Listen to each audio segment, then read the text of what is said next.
Folks, have a seat, please. Mr. Calderon, this is your former wife, according to your complaint. Subsequent to your divorce, when all matters of finances had been resolved, your wife used a credit card that was in your name without your authorization. And it was a gas credit card. And according to you, in a very short period of time, a few days, she ran up a bill of well over $500. You want to be compensated for that. Ms. Calderon states in her answer that she believed that you left this card open for her because you were being a nice guy and you knew that she was struggling financially. Of course, you say that when you confronted her with that, her reaction was somewhat different. Can I see a copy of your judgment of divorce, please? Yes. You were married for 25 years? That's correct, Your Honor. Is that right? And you have kids? Yes. How many children? 2. Grown? Yes. It is clear from the judgment of divorce that any and all liabilities incurred after December 14th of 2004 belong to each of you separately. Now, when were these credit card bills made? October 13th through the 19th.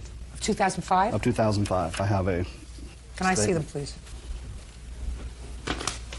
How did you become aware of them, sir? I received a letter of address change, and I knew that I had not changed my address. I didn't even know the credit card existed. And when I called them, they told me that I had requested to change my address, and I thought that there was something wrong with that and asked if there was any charges on the account. Okay, Ms. Calderon, the ball is in your court. Explain it to me, please. Basically, the reason that I was in the situation I was in is because I was so heavily in debt and destroyed from what he had done to me from this divorce, because he knew last year when my daughter graduated high school, my oldest daughter graduated college, and my oldest daughter got married, that I had put a lot of money into that. And this has nothing to do well, with that. Well, but this is why I was. Calderon, this is why. This has nothing to do with that. This is not. I would have never used it though. This is not even a large amount of money. We're talking about a gas credit card where it's clear you allowed someone else to use this gas credit card. I got gas for my kids. We were all struggling. He destroyed us all. Just a second. In 4 days, you got gas for your children. You have 2 children and yourself. Right. You filled up the cars.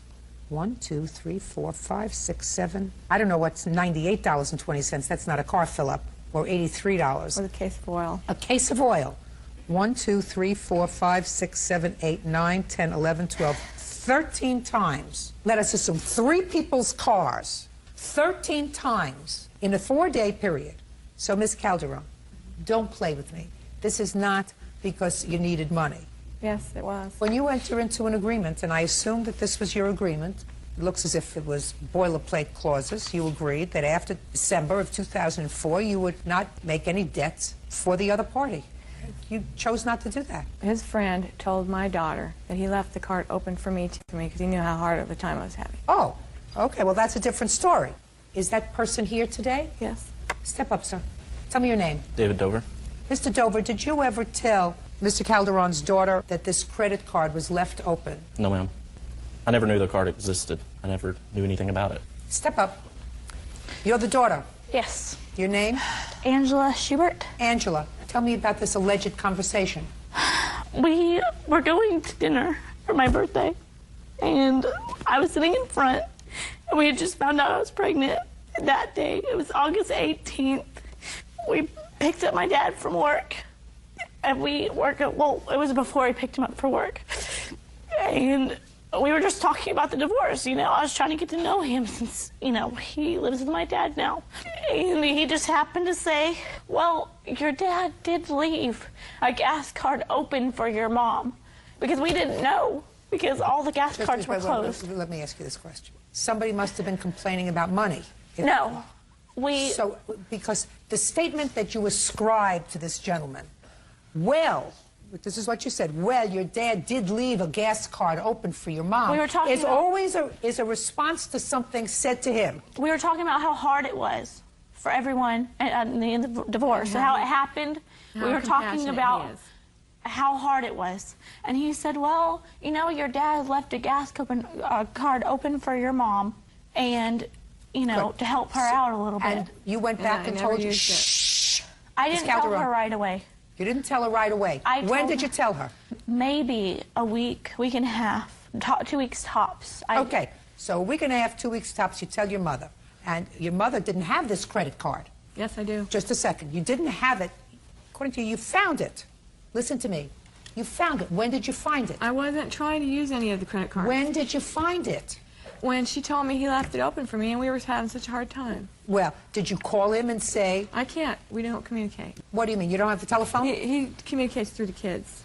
Before I would extend his credit based upon hearsay, I would have picked up a telephone or sent him a note. Is it true that I can use this credit card? I certainly would have at least, if I believed that it was true that he held open this credit card, Miss Calderon, I would have tried it for 1 month. He would have gotten the bill and he would have said, well, I have a $40 bill for gas. I wonder what this is from. But you didn't do that. You charged $500 worth of gas in 4 days. And then, according to your former husband, when he confronted you, because you did call her. I actually contacted her via email. I don't call her. I had to change my number so many times. Fine. So you didn't? But I did contact her. And what was her response? She said that go ahead and prosecute her. It would be well worth it for the look on my face. Can I see it, please? I was shocked that he wanted to prosecute me. Judge Judy continues in a moment.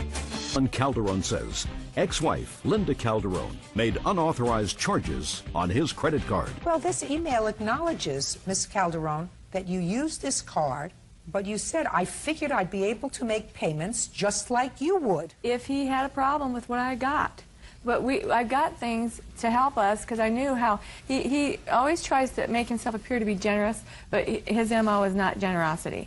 And Listen I knew to me, he doesn't have to be generous with you anymore. he has never been generous Miss with me. Calderon, then you stayed with somebody for 25 years who wasn't generous. You're divorced now. And what you have to do is you have to put a period and move forward. The economics of divorce is never easy. When you try to run 2 households on the same salaries that you were using to support 1 household, that's never easy for anybody. But what you cannot do is, you cannot say, I have a contract, and I'm not satisfied with the terms of the contract, so I can, because of necessity, because I was married to him for 25 years, because we have children together, they have needs, whatever, I'm going to extend his credit. You can't do that. I still am in shock that he's done what he's done to us. Listen to me. And You're shocked. I never thought he was that cold-blooded, and I still can't believe it. The retaliation was not to use a credit card. I didn't do it in retaliation. Well, then you got to pay it. Judgment for the plaintiff in the amount of $507. That's all. Parties are excused. You may step out. I was married to a snake. Forward. Susan James Schoonmaker is suing her daughter, 20-year-old Heather Huddleston, for stealing and pawning her wedding rings. Heather claims she had her mother's permission. The schoolmaker, this young lady is your daughter, and according to your complaint, she owes you some money. She owes you some money because, as a result, according to you, of her drug abuse, she fell behind in her rent. She and her boyfriend, and she came to you for money, and you gave her jewelry to pawn. She pawned the jewelry. She was supposed to get it out. She didn't. You lost the jewelry. You want the money. Is that right? Well, she also stole my wedding rings out of my jewelry box and pawned them without my knowledge. For how long has your daughter had a drug problem? I didn't know that she had one. She told me it was her boyfriend. When she came to you and asked for money, she told you that the boyfriend had a drug problem? She said that he was spending money on things he shouldn't be. He was doing drugs and stuff like that. So then why in the world would you give her jewelry to pawn? I gave it to her so she would have a place to live. I didn't want her. Why couldn't she come home? I have other children that I don't want exposed to the lifestyle that she was doing. Well, just a second. I thought you said there was nothing wrong with her lifestyle. It was the boyfriend. And I don't know what her lifestyle was. I know that she was spending money and doing things that she should not be doing. Then you That's the reason that you she shouldn't have left. given her your jewelry. You're right. So then what are you doing in court? I'm doing it in court because she stole rings from my jewelry box that I had no knowledge of. I want you to forget about the pawn jewelry. Right. And I think that you knew what her lifestyle was, and that if you gave her jewelry to pawn, there was no legitimate expectation of you getting this money back, because drug abusers don't return money. Drug abusers. Right, Miss Huddleston? Yes, ma'am. Mother says that after she gave you this jewelry to pawn, which you did, you stole some property from her. Did you? That's not true. Well, tell me about these wedding rings that she said that you took. The wedding rings she never wore, and I came upon a time when I needed money for rent, and she told me to go ahead and take the jewelry out of her jewelry box, the wedding rings, to pawn them so I could pay rent, because she never wore them. She hasn't worn them in 5 years. That's not true. What other jewelry did she give you? Previously, she had given me a bag of gold necklaces and a ring that my grandmother had given her. She offered it. I never asked her for money. I told her that I was having problems, and she offered it to me. That's not true. What kind of drugs were you or are you involved with? I was smoking marijuana, and she knew. And the boyfriend? Anything and everything. But not you? The only thing I ever did was marijuana. Susan Jane Schoonmaker says her daughter, Heather Huddleston, stole her wedding rings and pawned them. Still with the boyfriend? Nope. Who do you live with now? I live with friends in Arizona. Do you work? Not yet. I'm a student. You're a student where? At massage therapy school. Who pays for it? I got a grant. Pays for your living expenses? I do. From what? I have money. From what? Doing various jobs. I clean houses and babysit. Oh, what a bunch of baloney. What a bunch of baloney. It's true. My dear Miss Huddleston, you wouldn't know the truth if it came up and cracked you in the face.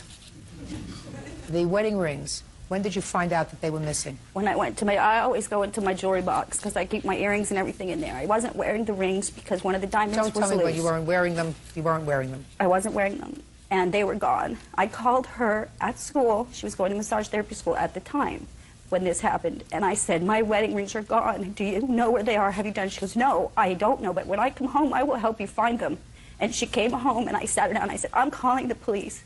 And once the police are involved, if you're involved, you're going to jail because I can't stop it. And she said she took them, and she pawned them, and she thought she could get them back in my jewelry box before I noticed. That's what drug addicts do. I know. Not casual marijuana smokers. How much were the wedding rings pawned for? $150. Did you go to the pawn shop to try to get them back? I didn't know what pawn shop it was, and her boyfriend called me and told me after she left him, for no reason, he didn't even know that she had left him, that he went down to the pawn shop because that's where he gave her the money to go down and pick them up and bring them to me. She told me she was on her way to my house to do laundry and bring me my rings and never showed up. And this is the first time I've seen her since then. The pawn shop had sold all the rings a while ago. You know who she's living with now? A guy that she met on the internet. One guy? Or One friend? guy with his old girlfriend and his baby. How old is she? She'll be 21 in December. I tried to help her. I don't know how else to help her. And I feel like she needs to start paying for the things that she's doing. And I just thought here at least she would start seeing what her actions are going to start becoming. They're going to get worse. I don't want to have to pick her up in jail. And I won't. Sometimes you have to hit rock bottom before you're ready to turn your life around. That's what I'm hoping. When did she leave home? She left home when she was 19. You go to live with this boyfriend? She knew him a week and left. Who else lives at home? 10-year-old daughter, my 12-year-old daughter, and my 10-year-old son. You know what these rings were appraised for that she took? I went in and I got an estimate on what it would cost to replace all of the rings. Not all the rings. No, I know, but it has just them separated. My wedding ring and my engagement ring set is on here. $28.99 for the engagement ring and $880 for the wedding ring. Are you still married to the man who gave you the rings? Yes, I am. They've lived together for 16 years. He's not her father. He's not her father. But you'd never know the difference. Anything you want to say? She told me that those rings were remnants of an unhappy marriage and that she was happy to get rid of them. And that's why she let me pawn them. And I never said that. I just think it's really funny, you know, she was helping me out, and now because she's getting in trouble from my stepdad and my grandma, she's got to turn around and blame it on me, and I just don't think that's fair. What do you think is fair? I didn't do anything wrong. She gave it to me. You did do something wrong. You came to your mother and you said, I got a drug addict boyfriend, I'm behind in the rent, you were living a lifestyle that was inappropriate, and you came to your mother, who clearly is not a rich lady, because if she was a rich lady, she would have had the money to give you for the rent. She didn't, so all she had was this bag of jewelry, and you're a big girl. You chose to be a big girl. You chose to move out of your house and live on your own. I never asked her to help me. She offered to help. How would she know that you needed anything unless you came to her and said, I don't have rent? Listen to me. How would she know that you needed money unless you came to her and told her that you didn't have rent money? Because I came over one day and I was upset. And like any caring mother would, she asked what was wrong. At least I thought she was caring. Sorry. You got to do the right thing. You still have time. If you continue to make bad choices in your life, you know what's going to happen? You're going to end up being, instead of a 20-year-old bum, a 40-year-old bum. If you lie down with dirt, you get dirty. Did you ever hear that expression? Did everybody say anything like that to you? If you lie down in dirt, you're going to get dirty. And it sounds to me like you went from the frying pan into the fire. It's not too late. You're still a young girl. But you better start making right choices. Because if you don't make right choices, you're going to end up a 40-year-old dirty girl instead of a 20-year-old dirty girl. Judgment for the plaintiff in the amount of $2,500. That's all. Parties are excused. Your calendar in the matter of Johnson versus Glenn. Thank you. You're welcome, Judge. Parties have been sworn in, Your Honor. You may be seated. Ladies, have a seat. Ms. Johnson, Mr. Glenn has a grandson, and I assume, Mr. Glenn, that you have guardianship of him? That's correct. Are you his paternal grandfather or maternal grandfather? He's my step-grandson. Who is the biological grandparent? That would be my wife. Is she the maternal grandparent or paternal? She's maternal. How many children does her daughter have? 5. Have you and your wife raised all 5 of her children? That's correct. What's her daughter's problem? She has men problems, drug problems, not grown up enough to know what she has to do. She can have babies, just couldn't raise them. Okay. And you took them in? That's correct. Who supported the children? I supported the children solely. You got no state aid for the children? The Medi-Cal and a minor amount, I think it was maybe 130 possibly per child. Mr. Glenn, we're going to think a little bit harder, sir. You're going to give me the figure of how much you received from the state for this child. It's $841 for 3. Well, why don't you show me, sir?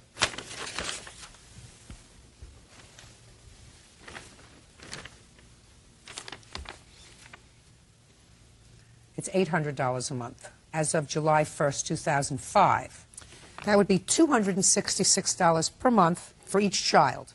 This is what your lawsuit is about, Ms. Johnson. This particular child, whose name is? Stephen, came to live with you. Correct. And you are suing his grandfather for support because he lived with you for how long? From the middle of June until, I believe, the 1st of October. Tell me the circumstances surrounding his coming to see you. He had come to stay with me for a weekend. During that time, one of his older sisters was down visiting. His 2 older sisters live in Florida with their mother, and she was down visiting. She did not spend much time with Stephen while she was down visiting. However, she did come to let me know that Stephen was no longer allowed to go home. So I then talked to Bill, and he informed me that his wife stated Stephen was no longer welcome in their home. You were having problems with him, sir? He's a problem child. He has many problems, yes. This was in June? Well, the discussion was never with Guinevere. It was with her mother, who originally really loved Stephen and wanted to take him under her wings and take him to the ranch and, just take care of him because he's a good kid when he wants to be, and he's a very hard worker, and that's what they wanted at the time, to have Stephen on the ranch with her. They had an accident up there, one of the children. Just a second. When did Stephen go to live with Miss Johnson? I guess it would be July. And when did the support that you were receiving for Stephen from the state stop? I think there should have been a cutoff date in July. Don't tell me what you think, Mr. Glenn.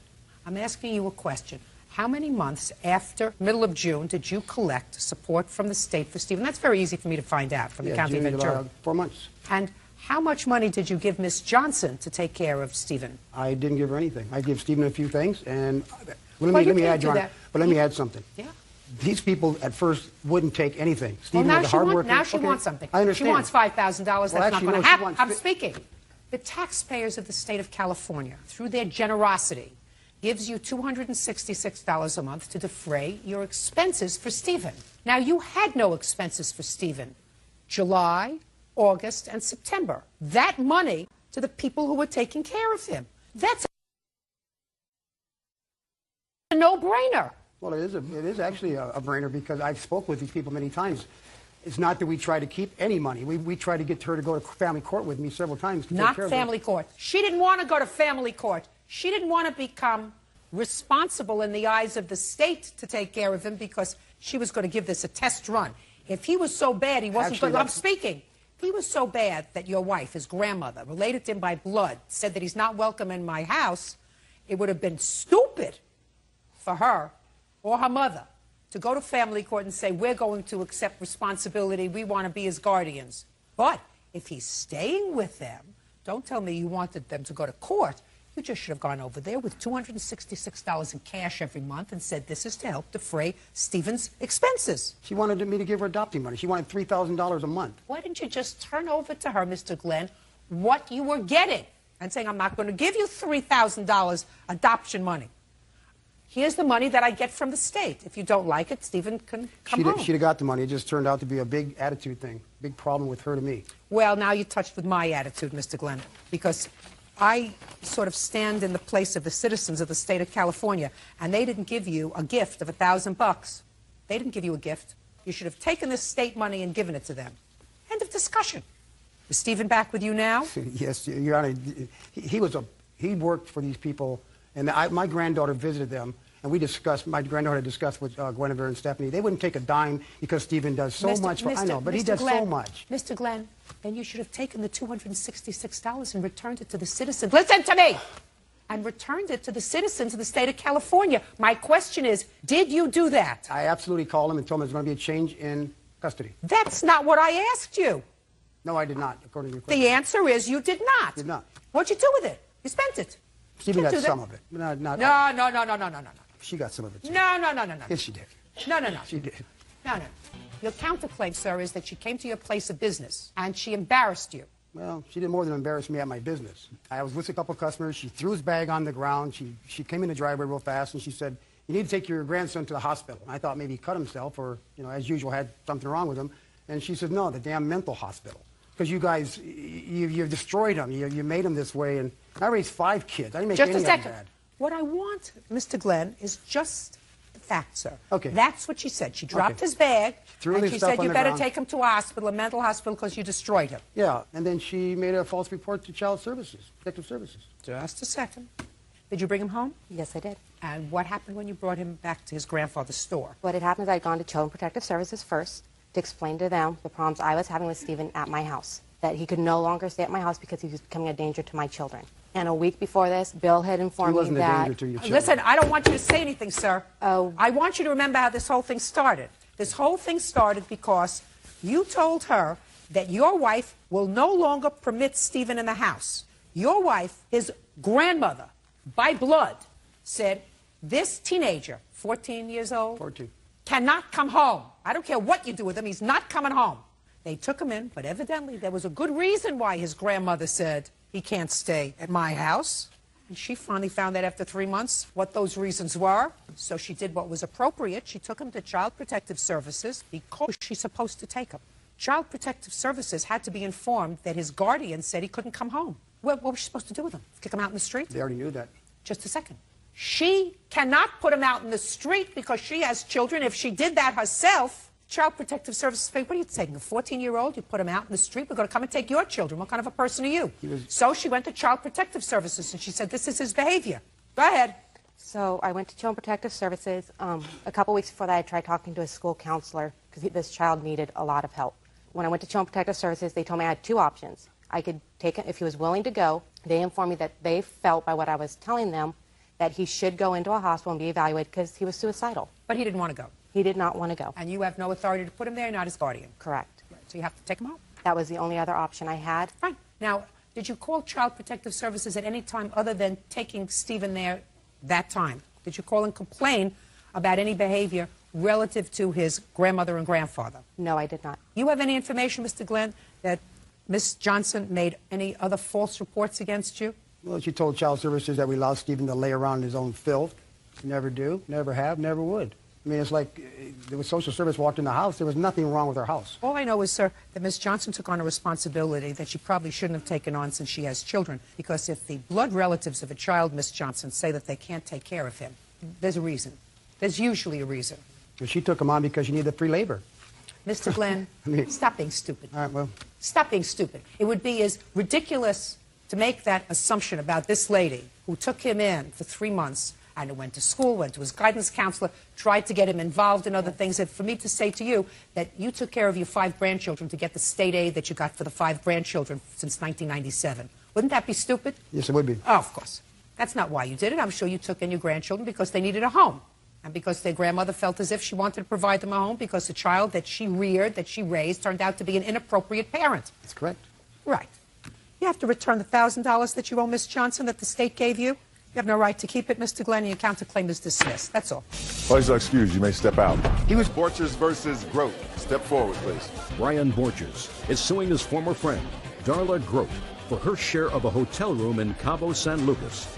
Carla says Brian agreed to pick up the tab. Mr. Borges, I gather from your complaint that you and Miss Grote were friends. You both are single parents, is that right? That's correct. And it is your claim that Miss Grote accompanied you and your daughter on a trip to Mexico. Correct. And it is your claim that she owes you money for expenses for that trip. Correct. The defendant, who acknowledges she went on the trip with you, says that you had an agreement that as long as she paid for the airline tickets for both herself and her daughter, you would cover the rest of the expenses while you were in Mexico. Correct. How old is your daughter? She's 13.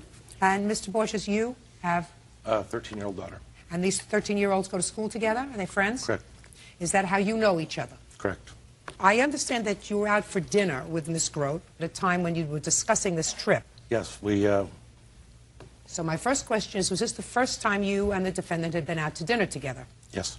How did that come about? On the phone and wanted to know if I'd like to go to dinner with her. And you had not dated before? No. So now, Mr. Borges, tell me about the conversation that you had at dinner about this vacation that you were planning, and I understand Ms. Grote was planning for her daughter as well. There was approximately 9 of us going to Mexico.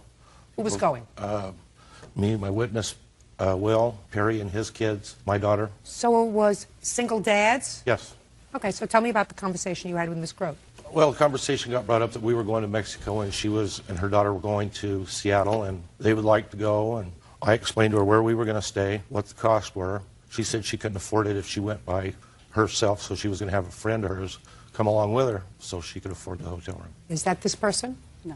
Okay, go ahead. Well, it came down to the point where we had to pay for our hotel rooms. Darla stated she didn't have the money. She was wanting to pay her hotel when we got there. Well, the hotel wouldn't work it that way. So I explained to her that I would pay the hotel room, but she was going to pay me back when she got to Mexico. And she agreed. Judge Judy continues in a moment. He called me and he said, Former friend Darla Grote owes for a hotel room in Cabo San Lucas. How much was the room? Their share was $700, $350 for her and $350 for a friend. What happened when you got to Mexico? She didn't have a credit card to put down on the room. I put my credit card down on the room. Told her don't charge anything on the room. I mean, promptly started charging things on the room. Like what? Just long distance phone calls, Cosmic Bar, towel deposits, things Can of I that see nature. that, please? What do you do for a living, Miss Grote?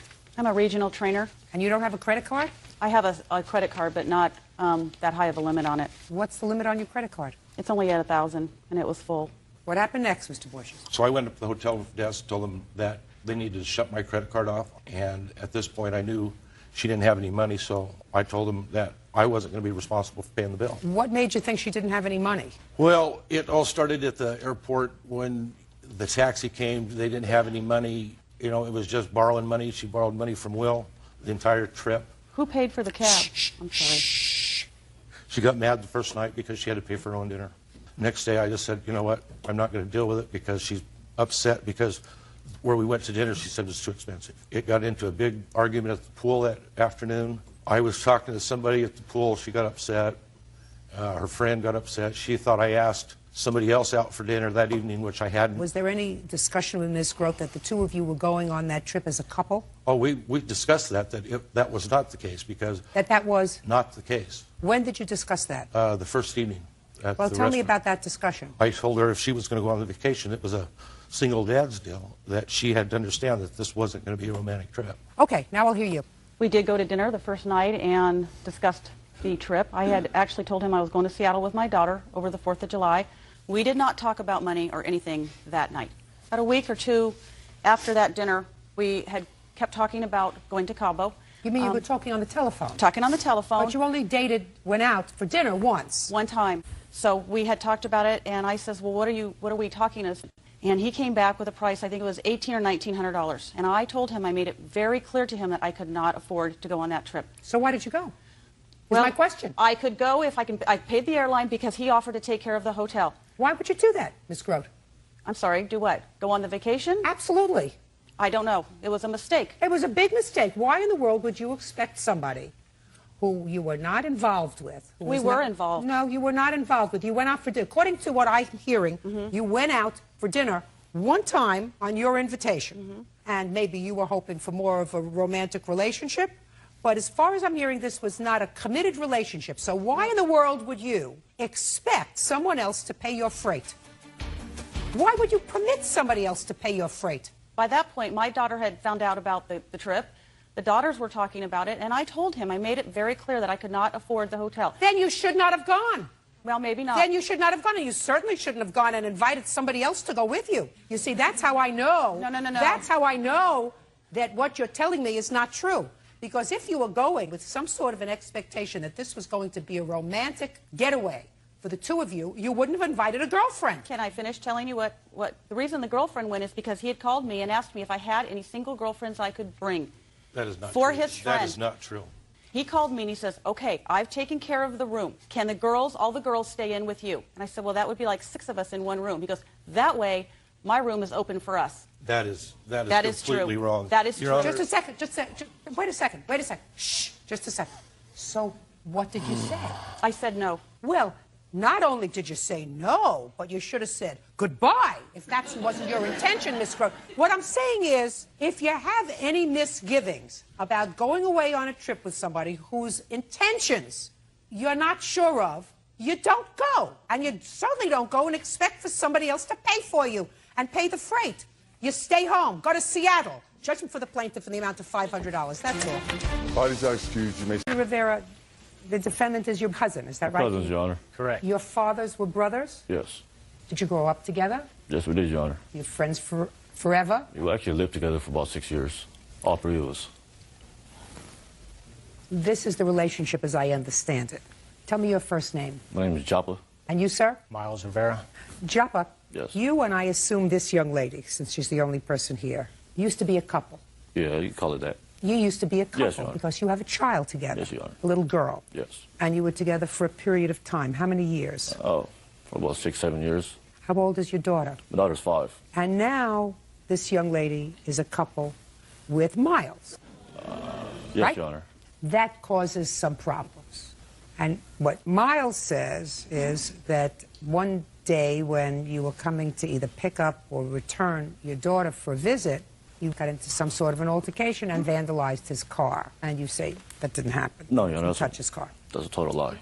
No, I didn't do it would be sufficient. Okay. No, I didn't do it, Your Honor. What's this lady's name? Kathy, When did you and Kathy break up? probably 2001. And when did Miles start to see her? I'm guessing probably a year later. Is that right? I believe so. And the two of you were going to have another child. Is that right? They already got a child, Your Honor. How old is your child? Not even 2 months. And she has a whole bunch of other children. Yes, Your Honor. Is that right? Yes, she has 4 other children.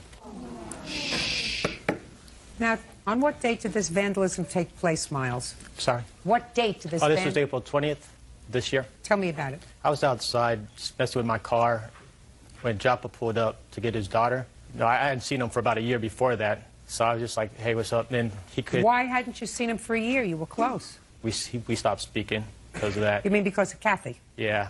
Go ahead. So he approached me, you know, we just got a little altercation, arguing, nothing major. And then Kathy called him, I believe, or her daughter, who was watching his younger daughter. And then we were still yelling, so they heard the argument on the phone. So they came down. What were you yelling at him about? I don't know exactly what the words were spoken, but just... What angry words? Yeah, his anger toward me. And, you know, I don't blame him. You know, he probably feels like he was backstabbed, but I wasn't out to do that to him. I was just thinking more of myself, you know. So the daughter came down, and then on my way up, I could hear them start arguing. You mean Kathy and Joppa. So I come back downstairs to see what's going on, and that time he was standing in front of my car, which was all scratched up and dented. And I said, what's all this about? He's like, you know, what? And then we just started arguing some more. I just went back upstairs after that. You have pictures of the car? Yes. All right, Kathy, stand up, please. This was before and the after shot. Nice car. How old are you? 35.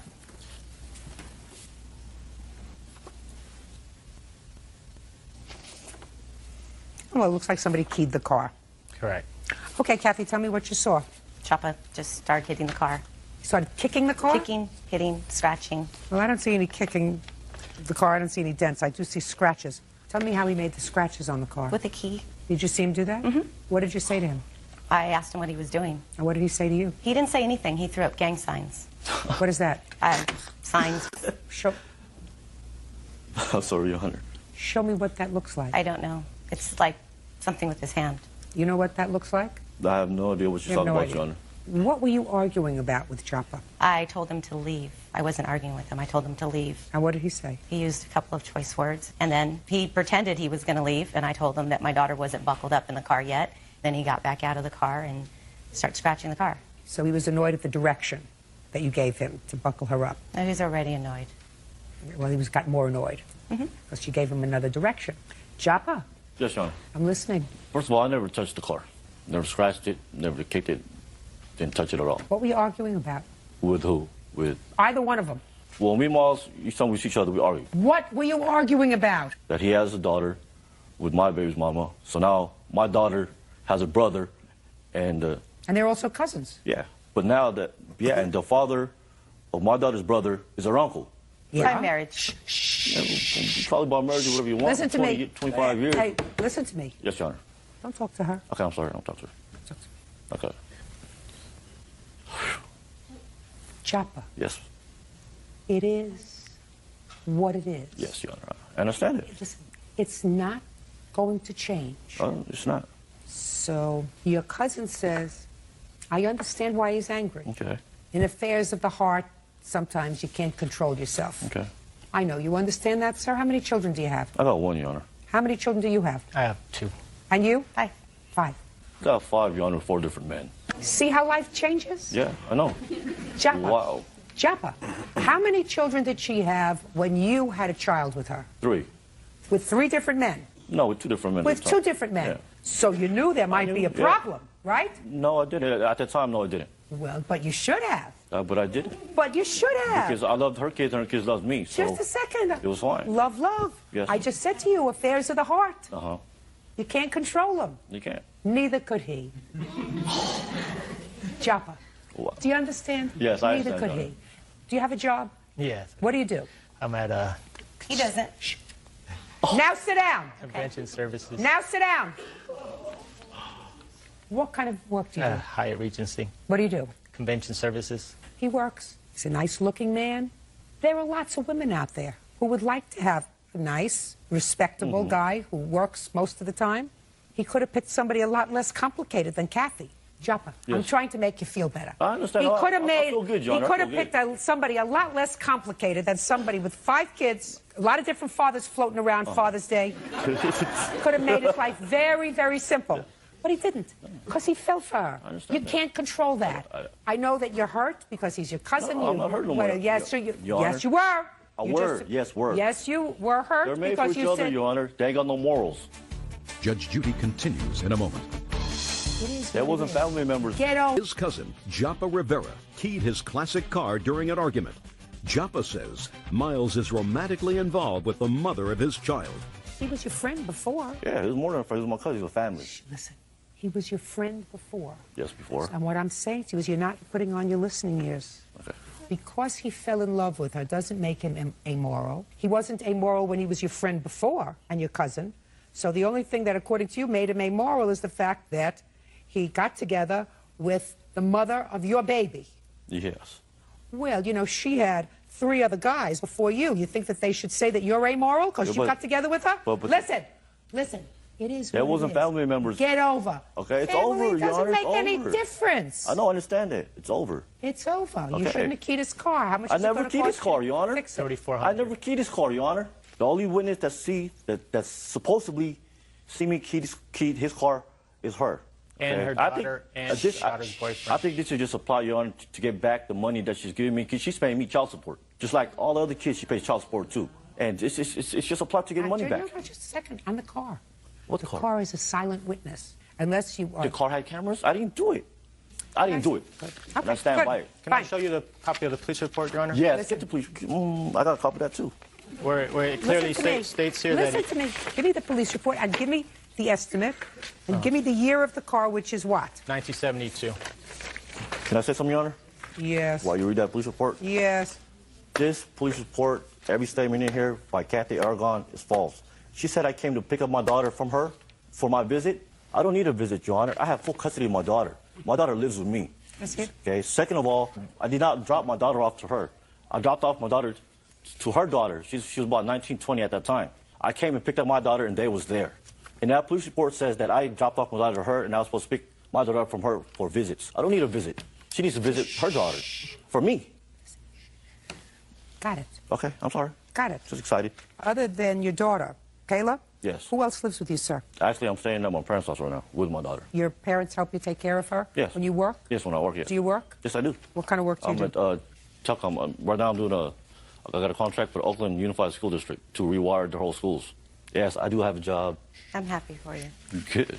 Finally. Well, you know, it's sort of interesting to me, Miles. Listen to me very carefully, sir. I'm listening to him. Mm-hmm. And the truth is, he's becoming more persuasive to me. In what manner? There are only two people. There were two other witnesses there. I don't have any other witnesses, sir. I only have her. And he confessed to the police officer on the phone. Okay. Would you ask him to please point out to me where it says that he confessed to the police officer on the phone? Can I say something about that, Your Honor? No, I want to read it. Okay, read it, then can I say something? Yes. Okay. I wish the police was here because police doesn't lie. I should have subpoenaed the police officer. Oh, well, that's interesting. Here you go. It says the police officer said that while at the scene, Miles called you, and the police officer obtained a statement from you that said that he was off and that he vandalized the car. Rivera one, that would be you, to get an estimate, and he would have the vehicle fixed. I didn't know it was a police officer. I thought it was like one of his friends telling me to come back because the first thing the phone call said, "Won't you come back over here?" How am I supposed to know it's a police officer? How am I supposed to know it's not his friend? Why would you say to somebody, why would you say to anybody, police officer or otherwise, because I'm it might be his friend. I'm speaking. Why would you say to somebody, a police officer or otherwise, yeah, I was pissed off, I vandalized the car, tell him to get an estimate and I'll have it fixed. Just to get off the phone because I didn't think it was a police officer. You know what's going to take you to get out of here, sir? Okay, but you know what? Can I also say something? $3,479. That's what it's going to cost you to get out of here. Judgment for the plaintiff. That's all. Step out. Found in the matter Wilcox versus Mesday. Parties have been sworn in, Judge. You may be seated. Folks, have a seat. Ah, Mr. Wilcox. How you doing? I'm doing fine, much better than you are, sir. Your complaint is that this young lady was your girlfriend for a period of time. Yes. And that she asked you to take out a car loan for her. That's correct. Because she couldn't get a loan in her name. Right. Why couldn't you get a loan in your name? I don't know. What? I wasn't old enough, I guess. She didn't have any established. I wasn't asking you. I knew that you could tell me. I'm asking her. Sorry. I don't know. It was a present, so I wouldn't be in my name anyway. Why couldn't you get a loan out in your name? I wasn't going to get a loan. I didn't, it was a present. There's a thing that's irritating me. Sorry. How old are you? I'm 18 now. When were you 18? May 4th. When did you take out the car loan? It was in June. After she turned 18? Yes. Tell me about it. Well, she asked me to take a loan out because she couldn't take a loan out because she doesn't have any established credit. So Was she working? I don't think she had a job at the time. She wanted to get a car and she had no job. Right. And she had no credit. Right. Go ahead. So what did you say to her? So I told her if she wanted, I would be able to take a loan out in my name if she promised to make the payments for me every month. Because Listen to me, Mr. Right. Wilcox. How was she supposed to make the payments if I'm sorry. Listen to me. How was she supposed to make the payments if she had no job? She had just applied. They were going to hire her in a couple weeks. So that was our plan. She was like, okay, I'm getting a job. Hire her where? She was going to work at Kohl's. So she was... Is that where you're working now? No. Did you ever work there? For about 2 weeks. What happened to the job? I didn't like it. What are you doing now? I work at Michael's. It's arts and crafts store. How do you get to work? My car. All right. So you took out a car loan for how much, sir? It was for $2,000. And 2 days later, she dumped you. Mm-hmm. I never even got the ride in the car. I never saw her after that. Liar. Don't I'm sorry. shout out here. Maybe it's if you had a sweater on, you wouldn't be so cold. Your brain I'm would a little work hot, better. actually. A little hot. You don't look hot. I am. You don't look hot. Figuratively and All literally. right, I'm sorry, Judge. Why did you terminate your relationship 2 days after you got the car? It actually started, before the car, because I didn't know about the car. It was a present, and if, she knew about it before I did. He bought me plenty of things in our relationship. He bought me a $900 Chihuahua. Listen to me. I'm not interested in your Chihuahua. All right. I asked you a simple question. Why? Why did you terminate Because he's the relationship? Crazy. He's, completely on my back, and to this day still is. Mr. Wilcox, how long had you and the defendant been dating? We were together for 6 months. And in that 6-month period of time, did she have a job? She had a job when we first met for a month, about a month, and then she quit that. Lie. No, that's not a lie. She had a job for about a month. After we were together, she quit the job, and then I would pay for dinner, whatever we were doing. And I got a really good job that paid a lot of money. It was a really hard job. It was long hours. It was in a steel mill. I took that out so I'd be able to afford to do, to pay for both of our things. But that job wasn't working out. It was really, making me cranky. So I quit that job, and then I did not have a lot of money after that. That's when I got the loan. I told her, I will do this for you, but you know that it's a favor. It's not a present. I'm doing this. You have to pay me back. Mr. Wilcox, listen to me very carefully, sir. Okay. I've met this young lady for a brief period of time. Mm-hmm. I would say no more than 6 or 7 minutes, Bert. About that. If you picked her and you chose to indulge her, that's your problem. Right. Somebody who does 5 months and who has the promise of maybe a job in a couple of weeks, if I were an intelligent person, I would not say, I'm going to take out a loan for you and rely on her paying it back. That's because I trusted her. Listen to me, sir. I've known her for now 8 minutes. I wouldn't trust her as far as I could throw her. You knew her for 6 months. Right. Then you had bad judgment. The fact that she dumped you 2 months after she got her wheels is unfortunate for you, but doesn't turn this gift into a loan. Uncross your hands. The fact that she may have poor character is not something that I can address here. If you're going with a guy and a guy loves you and you take advantage of him financially because he buys you nice things, a $900 chihuahua, a $2,000 car, other good things, and you really have no use for him because he's all over you, that doesn't make you a nice person. It also does not create a loan from a gift. How old are you? 25. So she was 17 when you started to date her? And I was 24. It was an expensive lesson. Yes. Pay it off and forget it. Or, in the alternative, the car secures the loan. Is that right? It was a personal loan. It wasn't a loan for a car. Oh, well, that's more unfortunate, Mr. Wilcox. That's more unfortunate, Mr. Wilcox, because I was going to say if the car secured the loan, stop making the payments, they'll repossess the car. Right. And that would irritate her at least, which, as far as I'm concerned, would be just fine. However, since you were foolish enough to take out a personal loan, you're going to have to pay it and learn a good lesson. You want to lose your heart to somebody that's going to take advantage of you, you're going to get stuck all the time. Okay. There are givers. I didn't take this out as a gift. She knew from the very beginning. Don't tell me what she knew, sir. She says it was a gift. I believe it was a gift. I believe that but for the fact that she dumped you 2 days later, we wouldn't be standing here today if she didn't pay you back. No question in my mind. Judge Judy continues in a moment. The answer is... Claims ex-girlfriend Christina Mesday owes for a car loan. Christina is countersuing, claiming Andrew is stalking her. Now, she's got a counterclaim for harassment, correct? Correct. Because he's been annoying you. Yes. Badly. Very. Why don't you give him back the car? I need the car. It was a present. Listen to me. The reason he's harassing you, the reason he keeps calling you and text messaging you is because he feels as if you made a fool out of him. Listen to me. I'm listening. Listening ears. And maybe he would stop bothering you if you just said, listen, I don't want him to feel like a fool. He bought this car. I dumped him 2 days later. I'm going to give him back the car, let him sell it, let him get rid of this loan that he's got or a good part of it, so that at least then if he keeps bothering me, he won't have any cause to The other keep loan is in bothering my me. parents' I'm name. speaking. I'm sorry. You get it? The answer is, well, I need the car. That's what a young idiot says. If you want him to leave you alone, give him back the car. Otherwise, don't bother me. Goodbye. Everybody's in the matter of Myron versus Dobbins. Step forward. 19-year-old Gerald Myron is suing her ex-boyfriend, 21-year-old Jeff Dobbins, for the unpaid balance on an $18,000 Kawasaki motorcycle. Jeff says the bike was stolen, so he owes Gerald nothing. Miss Myron, this young man used to be your boyfriend, and you were foolish enough to take out a loan for a motorcycle that he wanted. The motorcycle cost, I think, $18,000. There were 2 loans. Both of them were in your name. The motorcycle was titled in both your names, but it clearly was Mr. Dobbins' motorcycle. And when the 2 of you broke up, shortly after the motorcycle was purchased, you took it. Yes. In what month did you take the motorcycle? October. And in what month was it purchased? August. And when you broke up, was this your idea or her idea? My idea. Is there any reason for that? Yeah, we weren't getting along. We were fighting a lot. And where did you go after you broke up? Back to my house. Really? Yes. Didn't go back to an old girlfriend? No, I went back to an old girlfriend, but I didn't stay with her. But you went back to an old girlfriend? Yes. You left her and went back to an old girlfriend. And when you took the bike with you, it therefore became your responsibility. Correct. That was in October. Yes. You made October's payment? Yes. What was the payment? $250 and $50. There's two payments. There's one $50 and there's one that was $250. What about the November payment? I made the November payment.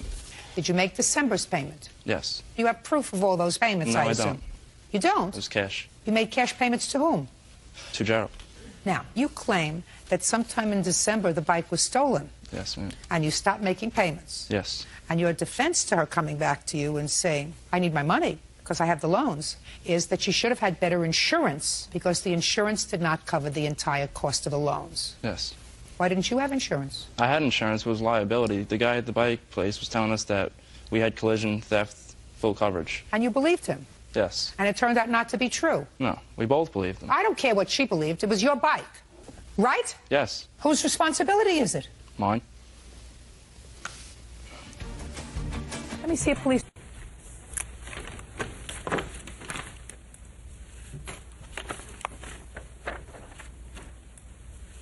Did you put down any money on this motorcycle? No. Where was the bike stolen from? Blue Ridge Condominiums. Who lives there? My girlfriend.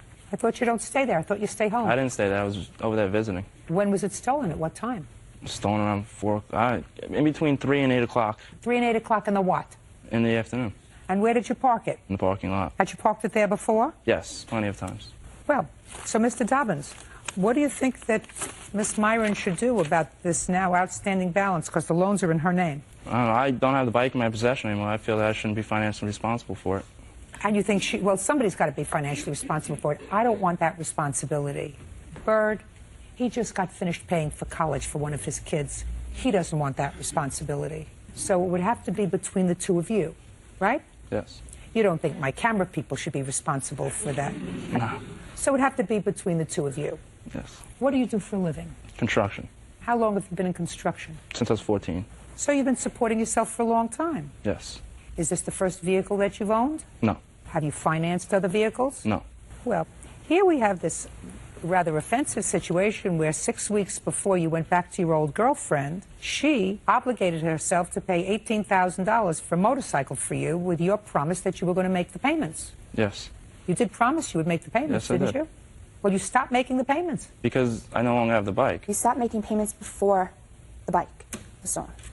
I know that that's what you say. I don't even have to go into that. It's so much money that's owed. Well, but I come back to you, Mr. Dobbins.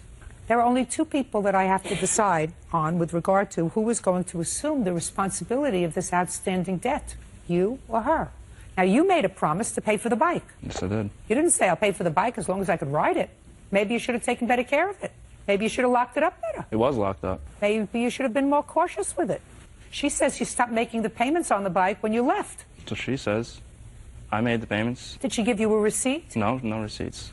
Always Well, cash. don't you think that after you went back to your old girlfriend that she knew about, that the two of you weren't happy with each other anymore? So wouldn't it have been the prudent thing to do, Mr. Dobbins, to say, listen, I'm giving you cash, but I want a receipt, or I'm not going to give you cash anymore, I'm going to write you a check. Right? Yeah, it would have been the right thing. Would have been the smart thing to do. Now, you're not Definitely. stupid, are you? No. You sure? Yeah, I'm sure. So only a stupid person would have given somebody cash who was furious at them for going back to their old girlfriend after they just bought him an $18,000 bike, right? Yes. And you're not stupid, man. So then I have to believe that you didn't give her the cash, sir.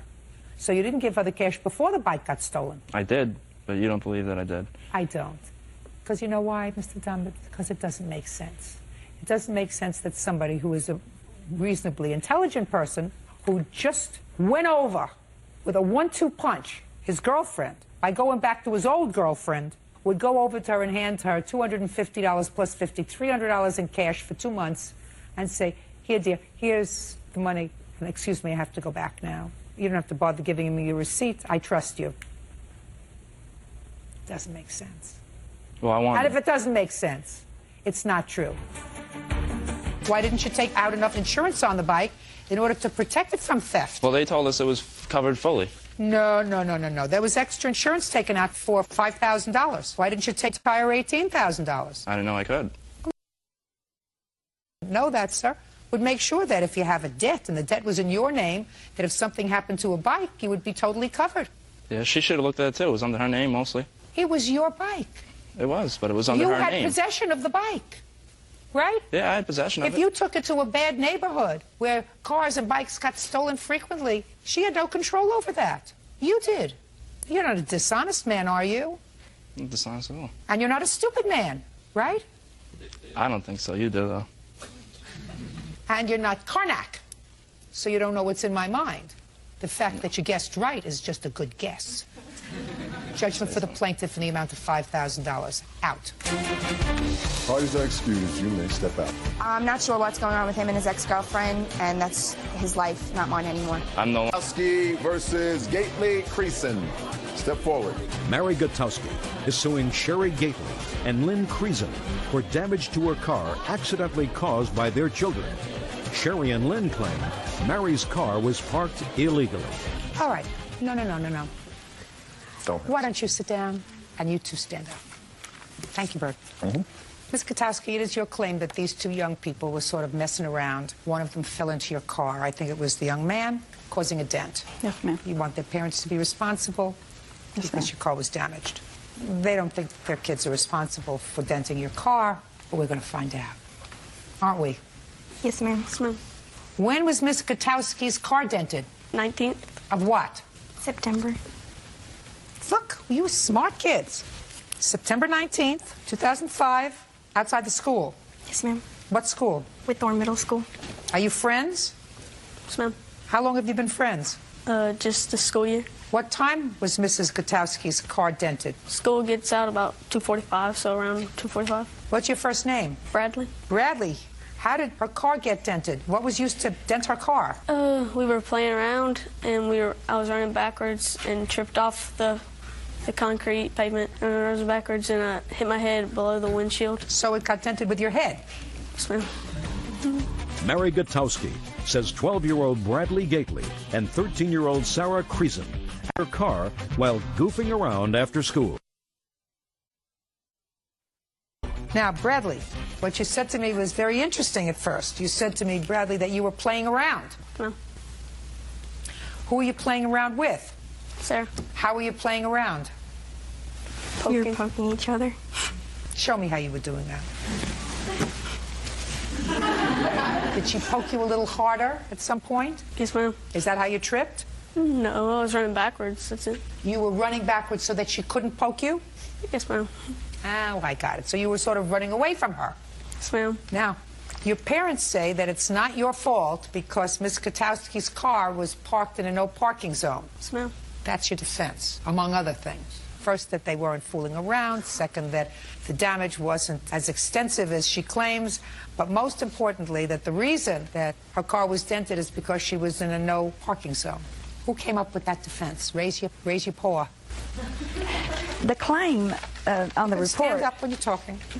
The claim on the report that the SRO, which is a school resource officer given, claimed vandalism. And in my knowledge, vandalism is an intentional destruction of whether private or public property.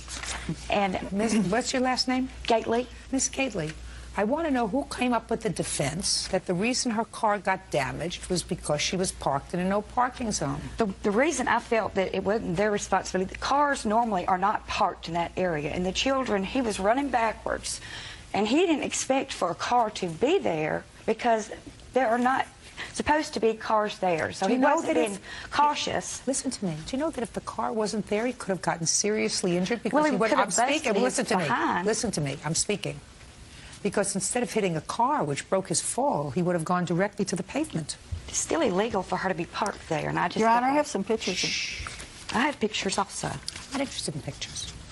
Let us say you were jaywalking across the street, and somebody came up to you with a knife, put the knife in your gut, and said, "Give me your wallet." You gave him your pocketbook, but the police were there and they apprehended him. And his defense at trial was, you were jaywalking. It's not the same thing. Let's say that instead of jaywalking, her car was parked in an area that said no parking. Were you there to do what? You were there to pick up a child? Picking up my grandson. Okay, she was there to pick up a child. And let's say instead of falling backwards and hitting his head on her car because they were just playing around, they weren't doing anything maliciously. He was running away from her.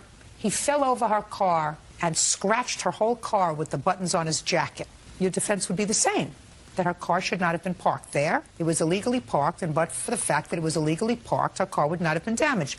Would that be your defense, Miss Gately? Well, doesn't that sound stupid to you?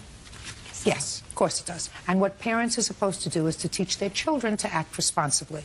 And I don't think that either Bradley or Sarah meant to do anything wrong. And I think both Bradley and Sarah were honest with me today. Well, quite frankly, I'm amazed at their parents, at their mothers at least, for trying to make an excuse so that they weren't responsible. Your Honor. Hey, listen to me.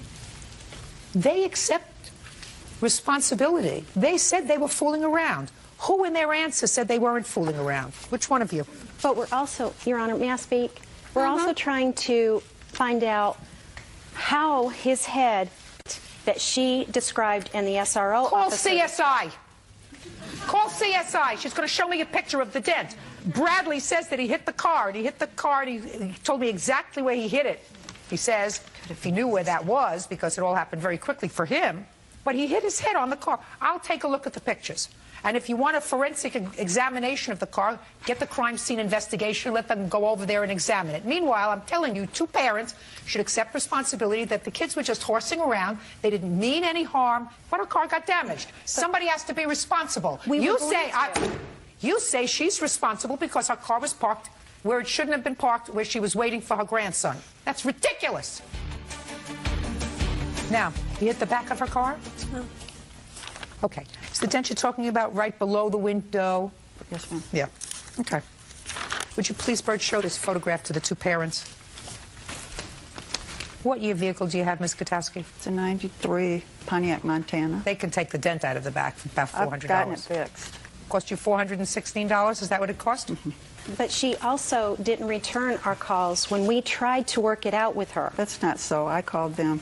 I asked you if you would please send me pictures and estimates, and I gave you my address at home and my telephone number at home. And you were going to send me those estimates so that we could discuss it and work it out. We didn't talk and I never about got one thing. No, we didn't. Listen to me. You're not talking to each. Listen to me. Don't talk to each other. That time's past. You're Bradley's mother? Yes, ma'am. He's more responsible than you are. Told me the truth. So did she. And I get the sense, accepted responsibility for the fact that they were messing around. They didn't mean to cause any damage. They did cause damage. As between her and you, she's not responsible. You're responsible. And it seemed to me from one to the other, you tried to make a whole host of excuses as to why your children, and therefore you, were not responsible to fix her car. And that's the wrong message to send to your kids, to try to make excuses and try to find a way to avoid responsibility. I'm surprised at you. Shame on you. That was judgment for the plaintiff in the amount of $416. House versus Yaw. Thank you. You're welcome. Parties have been sworn in, Your Honor. You may be seated. Ladies, have a seat. Ms. Greathouse, when did you purchase this jet ski from him? I purchased it on June of 18th, 2005. And how did you find it? I was driving into town one day and... Which town? Into Goodlettsville. Where is that? The outskirts of Nashville, Tennessee. And passed his home.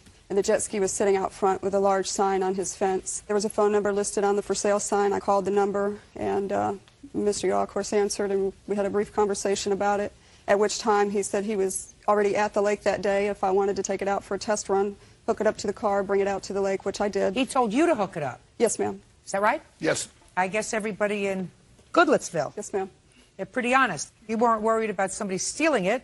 No, ma'am. I had a chain that was false locked on the fence. But you just told her to, come on, pick it up if you want to and take it out to the lake. Yes, Your Honor. Great. So you did that? Yes, ma'am, I did. And how did it work?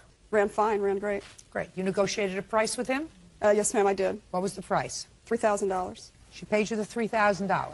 Yes, you did. And you took possession of the jet ski? Yes, ma'am. Did you register it? Not at that time. He told me it did not have to be registered at that particular time. He had already gotten tags for it, and they were current until about May of 2006. Don't you need insurance for these jet skis? I had liability insurance on it, actually, and was going to take it and have it registered to my name, but just How never can you went down have your road. liability insurance if you don't have your name on the title? I don't know, ma'am. I don't know either. That's very interesting. Bottom line is, came up that this jet ski was stolen, and you want your money back. Mr. Yao said that he bought it in good faith from somebody in a parking lot, and go find that person because he had no indication that it was stolen. So we'll get to that in a second. What I don't understand is how can you have a jet ski that's not registered in your name? I just called my insurance company. They added it on to my annual fee for the year. They never asked for a copy of the registration or anything with it, so... Then what happened, Ms. Greathouse? I took it in on October 21st of 2005 to have it winterized for the year. And on October 27th, I received a phone call from a Detective Billy, who at that time informed me that the jet ski was stolen. Do you have a police report? Yes, ma'am. I have the police report right here. When did you purchase the jet ski, Mr. Yao? It was the 9th of May, 2003. And how did you find it? I'm a contractor, and I'm at the Lowe's of Madison every morning getting materials, loading tools. A gentleman had approached me and said that he had a jet ski for sale, that his tools had been stolen at the Home Depot parking lot, that he had absolutely nothing. He needed to get tools and materials to go to work with, and he had his jet ski there and had it for sale. And I went and looked at it. We came across the price. What was the price? $3,500. Okay. I purchased the jet ski. He gave me wrote out a bill of sale, gave me a registration. You have a copy of that registration? I have a copy of the application. No, they took, when I went to the Tennessee Department of Wildlife Resource Management, it gives you your registration. I took the bill of sale and the registration, and they gave me a registration. Can I see it? That's the copy of the application for the registration. I gave the registration itself to Ms. Grayhouse upon purchase. Your Honor, at the time he had stated he purchased the jet ski brand new for $6,000. I also have the proof of how much I paid for it from the state of Tennessee. And also on this, it has a copy of the seller. Okay. His last name is Franco? I believe so, yes, ma'am. I'd like to see what else you have.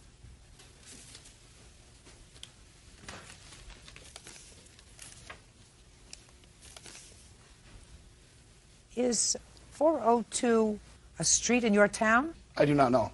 Because he doesn't fill in the city where he lives, just a street address. Doesn't that look peculiar to you, sir? That's what Tennessee gave me when I purchased the vehicle, and I had to pay taxes on that amount to get my registration. That's all they gave me. I understand that, sir. What I'm saying to you is they didn't fill out his address. Did you have an address for him? No, ma'am, I did not. You ever been in trouble with the law, Mr. Yao? Yes, ma'am. When? Last year. For what? It was a vandalism charge. Not Mr. DeFranco. No. Sorry. Other than last year for vandalism, anything else? No, ma'am.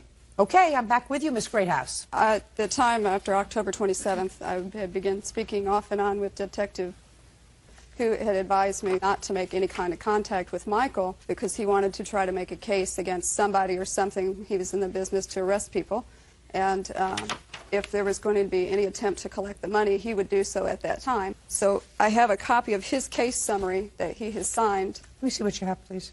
We both of us had to fax a written statement to him, and on the 9th of November, I have a copy of the statement that Michael had faxed to Detective with his statement in regards to this particular I'd like to event. see. And if you'll read the highlighted sections. I'm going to read everything. Okay.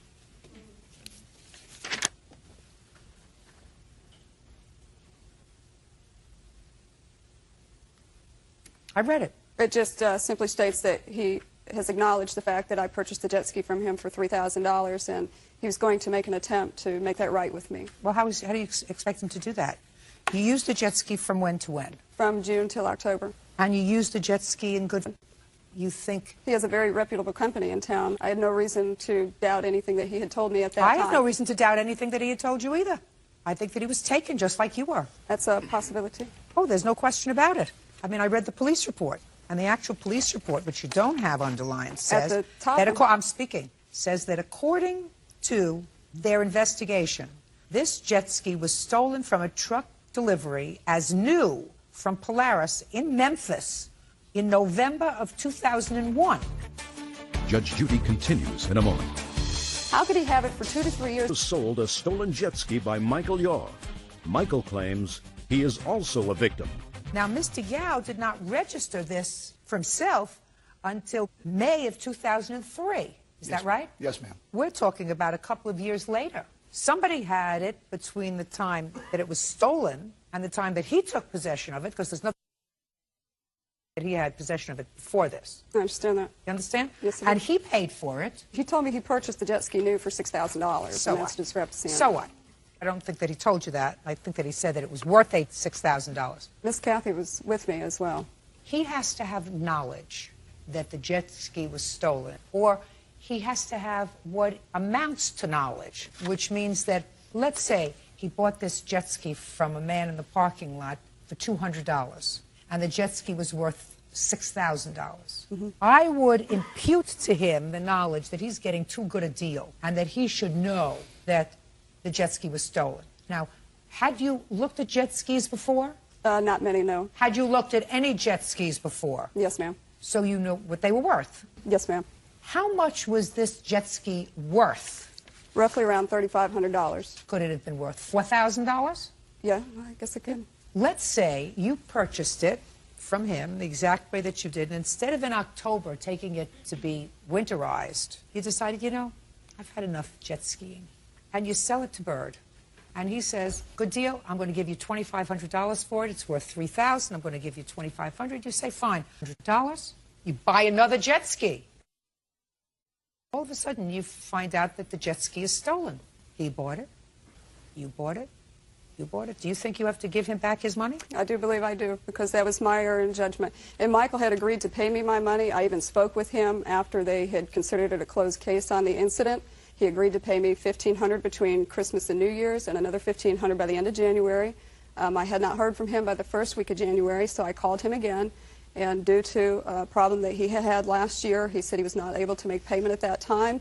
He would pay me if he could, but he couldn't at that moment. Did you agree to pay her for the jet ski, Mr. Yao? I told her I felt sorry for her, and if I could do anything for her, I would, but I was not in a position to at that time. I said I felt bad. I felt bad. I felt I got taken. I felt she got taken, and the next guy in line would have been taken as well. And I told her I felt really bad about it, and I know I'm in a better financial situation than most of the people where I live, and I told her that if I could help her that I would, and I was not able to. Are you able to now? No, ma'am, I am not. I think that you both got taken. I do. But I don't see any indication that he knew that this was stolen property. Whether or not he knew that it was stolen property, it's still a purchase that I made from him in the amount of $3,000, and I feel that it is, you know, his place to make up for that. When he bought the jet ski, he wasn't out anything. He paid $3,500 for it. He got the jet ski. He got another $3,000 for it. So he's not out anything, and I still don't have a jet ski. You are absolutely correct, except for this. The law says that in commerce, in order for things to go around in commerce, there has to be a certain finality. And unless you can establish that he had any knowledge that this was stolen property, I can't give you a judgment against him, which will permit him to go and try to find Mr. Franco to get a judgment against him, which will permit Mr. Franco to file a suit against somebody else. There has to be a certain finality. The only way that I could find that Mr. Yao owes you any responsibility, any fiscal responsibility, is if he had entered into an agreement with you to pay you any money. And you say you did not. That's correct. Yes, it says in a statement that he would do what was necessary to make it right. That's not what he said at all. Also, and the no, reason that's not what he said. No, listen to me. Is the Miss bin Greathouse, was popped Miss Greathouse, that's not what it says in the statement. Then how did, the reason they found out that it was stolen was because they apparently noticed that there was, I guess, a little VIN plate or something that was supposed to have been on the back of the jet ski. How could he have it for 2 to 3 years and not know that that VIN plate had been popped off, Your Honor? I mean, he's a man who's familiar with boating and everything else. I mean, he should have known. Where did it go? I mean, he had a registration for the jet ski. It also had a false VIN number. It was registered under a false VIN number and a false year. He had a registration for it. Look at it. It says 91. Did you have this paperwork? Just the registration. What did the registration say? It said that it was a 91. He told me that there was an error that they had made when he went down and got it transferred and everything, that they would probably fix it when I went to have it re-registered. That's really very interesting. Miss Greathouse, do you see what I mean? If you notice that it was a 1991 date. I had no reason to doubt him. He has a very reputable company in my area. Everybody around town knows him. It says he's a very, very respectable man. He is very respectable. He got taken just like you did. He didn't know this vehicle was stolen. I think that he should. How could he not recognize that Miss the VIN plate Greathouse, was listen on? to me. You can argue with me from today until tomorrow. I think that if he wants to make good on at least part of your money, he should, because if he has a business and if he's in a more stable position to make good, he will. But I cannot give you a legal judgment, because I do not believe that he had any knowledge that this was stolen property that he was purchased. Dismissed. Parties are excused. You may. That's case number 499 on the calendar in the matter of Hydorn. It's been sworn in. You may be seated, folks. Have a Thank seat. you, Bert. You're welcome. Ms. Hydorn, it is your claim that Ms. Anderson filed some false charges against you, requiring you to seek the assistance of counsel. You want her held responsible for your counsel fees. Those charges were subsequently dismissed. Yes, Your Honor. Ms. Anderson says that you had a responsibility to act in a more professional manner, and she had every right to complain about your behavior. So I'm going to go to Ms. Anderson and ask her her version of what happened on, what's the date? September 12th, 2005. What caused you to report Ms. Hydorn's behavior to the police, starting with how you know each other and where this happened? I first was on the board, village board in 1998. Mrs. Hydorn is a deputy treasurer. What village? Of Celeron. Where's that? New York. Go ahead. On the evening in question, I went to the board meeting.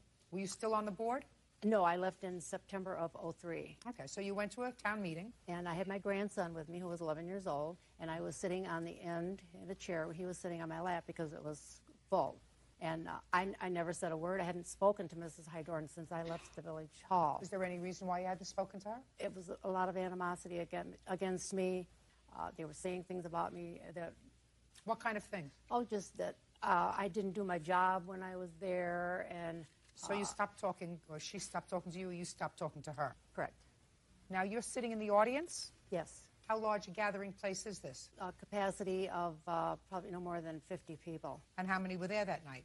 It was a lot. Was there any reason why they were allowed? Was it a contentious meeting? It's been very contentious, mainly due to a memorial that the gentleman in the village is trying to erect for his son. Well, explain that to me. I'm interested. Well, he wanted to put a memorial in the park for his son who was killed in Fallujah. He had spoken with the board members, and they kind of got an agreement together what they were going to do. Well, then it came to a point where they didn't want to put it where he wanted it then. They wanted it where they wanted it. They didn't want the creed that was on it because they thought it was offensive. They left it off. But that still wasn't good enough for the mayor. He wanted things his way. And on whose side were you? Oh, I'm on Mr. side, the father. And the board was on the mayor's side? Correct.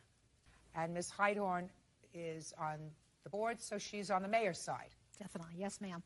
Now I got it. Okay. So now continue. Well, we were sitting there, and like I say, I hadn't spoken to Mrs. Hydorn. It was kind of... It's case number 499 on the calendar in the matter of Hydorn. It's been sworn in. You may be seated. Folks, have a seat. Thank you, Fred. You're welcome. Ms. Hydorn, it is your claim that Ms. Anderson filed some false charges against you, requiring you to seek the assistance of counsel. You want her held responsible for your counsel fees. Those charges were subsequently dismissed. Yes, Your Honor. Ms. Anderson says that you had a responsibility to act in a more professional manner, and she had every right to complain about your behavior. So I'm going to go to Ms. Anderson and ask her version of what happened on, what's the date? September 12th, 2005. What caused you to report Ms. Hydorn's behavior to the police, starting with how you know each other and where this happened? I first was on the board, a village board, in 1998. Mrs. Hydorn is a deputy treasurer. What village? Of Celeron. Where is that? New York. Go ahead. On the evening in question, I went to the board meeting. Were you still on the board? No, I left in September of '03. Okay, so you went to a town meeting. And I had my grandson with me, who was 11 years old, and I was sitting on the end in a chair. He was sitting on my lap because it was full. And I never said a word. I hadn't spoken to Mrs. Hydorn since I left the village hall. Is there any reason why you hadn't spoken to her? It was a lot of animosity against me. They were saying things about me that... What kind of things? Oh, just that I didn't do my job when I was there, and... So you stopped talking, or she stopped talking to you, or you stopped talking to her? Correct. Now, you're sitting in the audience? Yes. How large a gathering place is this? A capacity of probably no more than 50 people. And how many were there that night? It was a lot. Was there any reason why they were allowed? Was it a contentious meeting? It's been very contentious, mainly due to a memorial that the gentleman in the village is trying to erect for his son. Well, explain that to me. I'm interested. Well, he wanted to put a memorial in the park for his son who was killed in Fallujah. He had spoken with the board members, and they kind of got an agreement together what they were going to do. Well, then it came to a point where they didn't want to put it where he wanted it then. They wanted it where they wanted it. They didn't want the creed that was on it because... they thought it was offensive. They left it off. But that still wasn't good enough for the mayor. He wanted things his way. And on whose side were you? Oh, I'm on Mr. side, the father. And the board was on the mayor's side? Correct. And Ms. Hydorn is on the board, so she's on the mayor's side? Definitely. Yes, ma'am. Now I got it. Okay. So now continue. Well, we were sitting there, and like I say, I hadn't spoken to Mrs. Hydorn. I did not speak to her that evening. I was on the end. My Mrs. Piazza, my witness, was on next to me, to my left, and Mrs. Hydorn was sitting next to her. And probably 10 feet from where I was sitting is the board where the village attorney, Mr. Lasker, was sitting. Everybody was just standing up and shouting, and the mayor had no control over anything in the meeting. And Mrs. Piazza stood up and was saying things. And just a second. Mrs. Piazza, stand up, please. What were you saying? You stood up and you were shouting out. I was addressing the board, and I was asking them why They promised village taxpaying residents always to give them answers on things and never got back to us on anything. Then as I sat down, Mrs. Hydorn kicked back her chair, stood up, swung over my head like this, pointed at Nedra, and said, "And you're going down." I swung at her and I said, "And you're nothing but a hypocrite." When you say you swung at her. I pointed my finger at her. And then what happened? And then Nedra and I both got up to leave to talk to the police. And Miss Hydorn, when we told them what had happened, said, "I did not." Can I see what you wrote? Who are you? Ken Lasker, the village attorney for the village. All right, now I know. You may be seated, sir. I cannot honestly believe that the county of Chautauqua actually filed this case against you. This was actually the third false arrest they had made. Against you? No, the two other ones were against the ex-mayor. Miss Hydorn, did you say anything to Miss Anderson that day? No, I did not. You had no contact with her, according to her. And there was no interaction between the two of you at this meeting? Not at all. Not until that point. Well, that doesn't make sense, quite frankly. It doesn't make sense. I mean, if you had been shouting at each other back and forth, you know, and in a peak, she said, "You're going down." Big deal. That I could understand. But there was nothing. Why in the world would she say that to you? I really don't know why she said it. I guess she would have to answer that. Well, maybe she said it to somebody else. Maybe she said it to her. No, she pointed her finger at me. Where were you sitting, sir? Okay. Please. Your Honor, we have I was sitting, just to answer your question, I was, right when you walk in the room, I was to the left, and I was facing out into the audience. Could you tell me what you observed? I was in my chair. It was a very contentious meeting. I don't recall that the issue of the memorial was even on the table that night or even came up that night. We do have the board minutes, and there's an attendance sheet of people that signed in. I'd like to take a look. I'd like to have it. And I don't believe that issue, I don't think he was not at that meeting. Right, yeah. And that issue, I'm not sure that issue was ever discussed. It may not have been discussed at that meeting, but there may have been an undercurrent, which... There are a lot of undercurrents in that village. There are a lot of people who have too much time on their hands there. I agree with that very much. A lot of people that if they were... It's a small village, and there's a lot of controversy. And I've been the attorney there for 18 years. I'm aware of all of it. So, Counselor? Yes. It's always been my experience that if people have to shove coal into a stove in order to keep warm in the wintertime and bring in ice to stay cool in the summertime, they have a lot less time to worry about what's going on in somebody else's backyard or in somebody else's memorial park. I'm not disagreeing with that statement at all. Okay. There had been other issues and other undercurrents, which I don't have to get into now unless you want me to. No, I don't want to. Please, I do. Fortunately for me, shovel coal into my oven. Judge Judy continues in a moment. You and I both... Says former friend Nedra Anderson had her falsely arrested for harassment. Nedra claims Charlene purposely scared her grandson. Go ahead.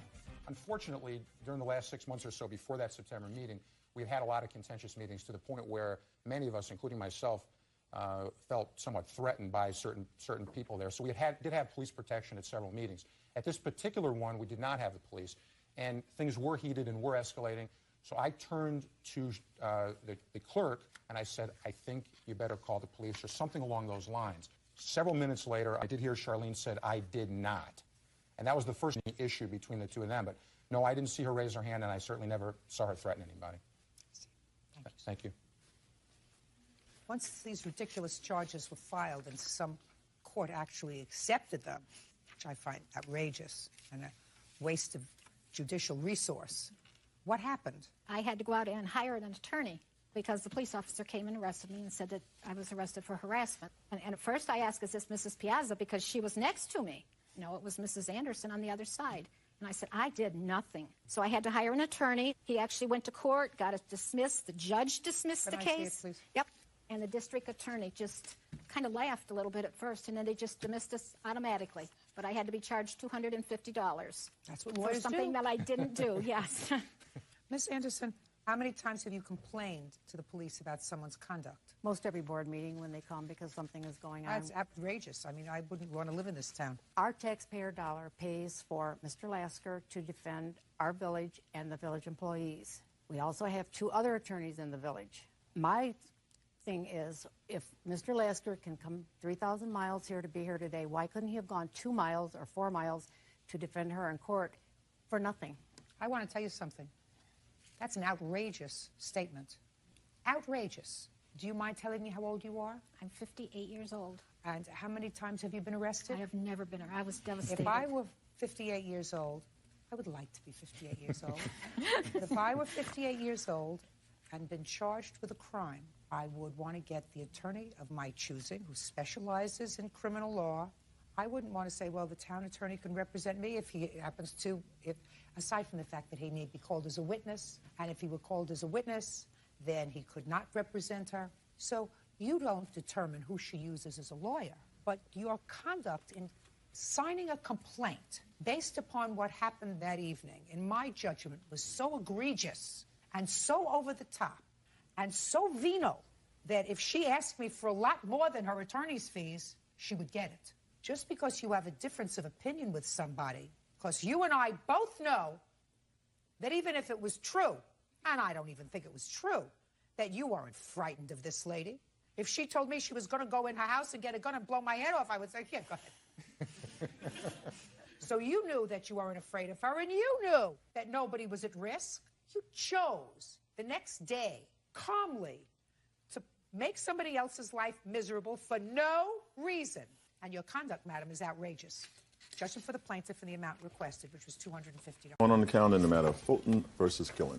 Parties have been sworn in. You may be seated. Folks, have a seat. Oh, Miss Fulton, it is your claim that the defendant's son took your car that your son had been driving and wrecked it. Yes. Miss Guillen says, not so. It was your son who was drunk and took the car and wrecked it, right? Correct. And neither of you were there when this happened. No.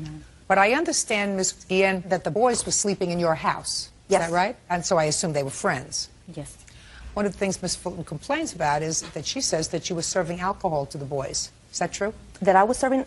No, not true at all. What information do you have, Miss Fulton, that Miss Guillen was serving alcohol to the boys?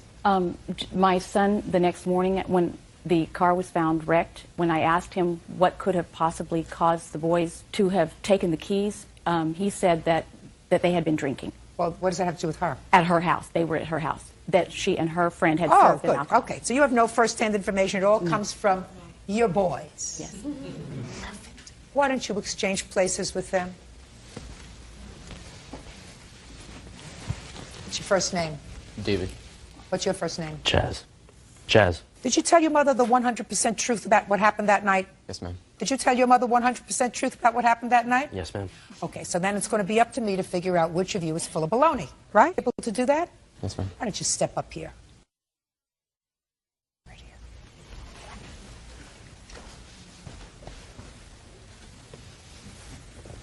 I'm going to make a suggestion. Somewhere between the story that you told to your mother and the story that you told to your mother is the truth. Somewhere in between. And before we start to do a process that may be humiliating, why don't you see if you could come up with a story that I'm going to be able to buy because it makes sense? You think you can do that? Yes, ma'am. You think you can do that? Yes, ma'am. Go outside. Just the two of you. Fast. I'm getting old. Listen, fools. You got to go out the same door if you're going to talk. Go on.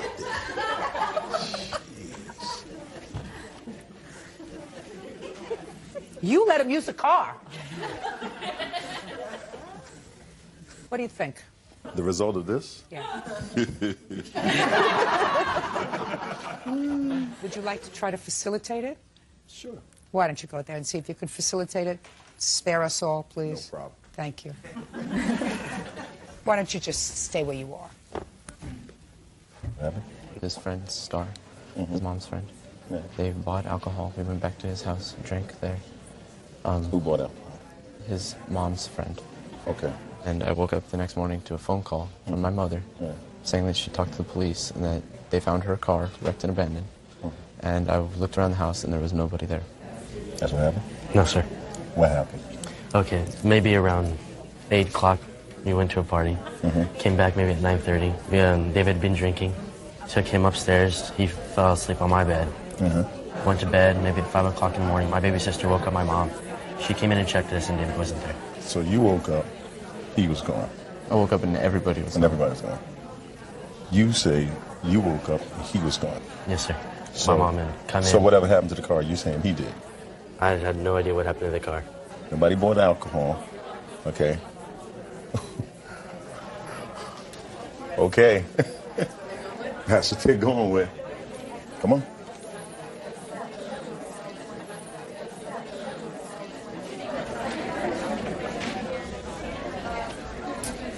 You ain't gonna be happy.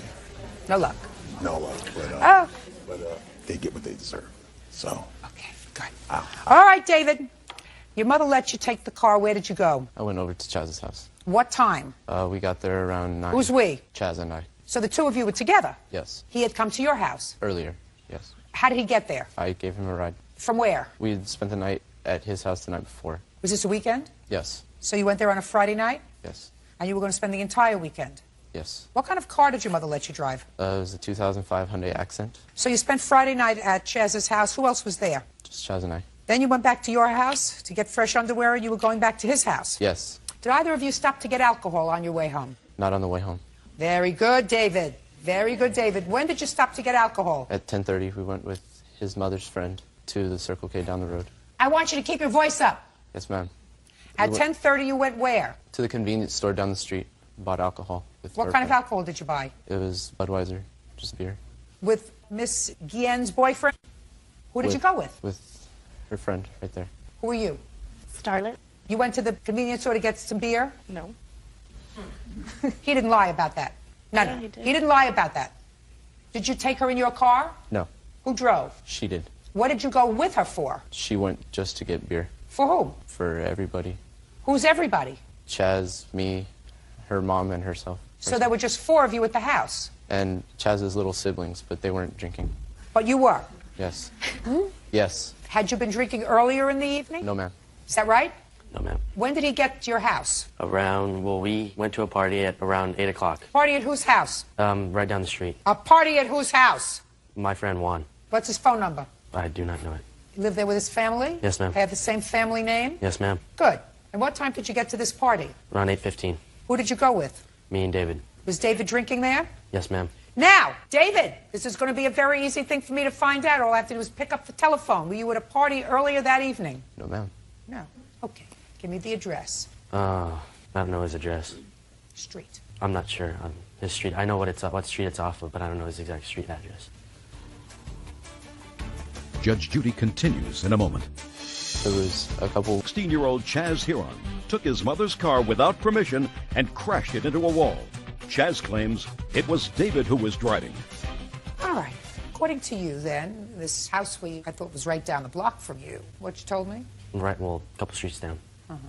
You went to a party there at 8:15. Yes, ma'am. And you were drinking? I wasn't drinking. Who was drinking? David. And what happened? We had left around 9:30. I drove back to my house. You drove back whose car? His car. Go ahead. And we just came in. Juan and his friends followed us back to my house. And Juan had offered some help to help David up the stairs. We took him upstairs into my room. And Juan was going to stay the night at my house. And then around 1:30... Just a second. Did you ask Juan to come to court with you today? No, ma'am. Why not? What'd you bring her for? Because she was there. She was there. Was she house? No. No, at my house.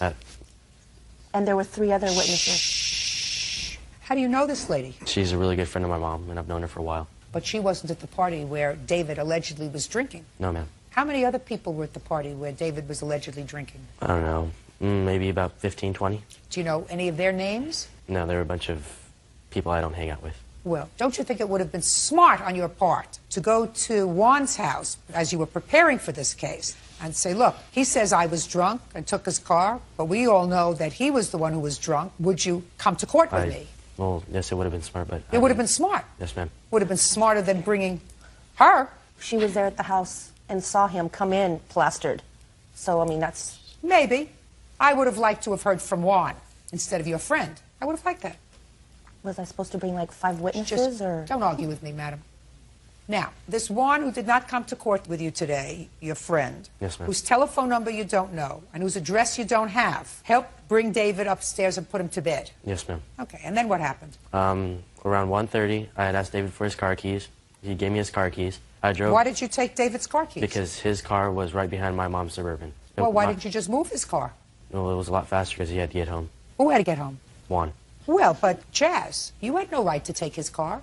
You knew he was drunk, which rendered him incapable of giving you permission to take his car. And if you wanted to move it in order to take your mother's car, you could ask your mother for permission, right? Take Yes, her ma'am. car. So what did you do? You drove Juan home. Yes, around 1:30. Came back. Just a minute. So you're at Juan's house earlier, and you drove him home. Yes, ma'am. But you don't remember where he lives.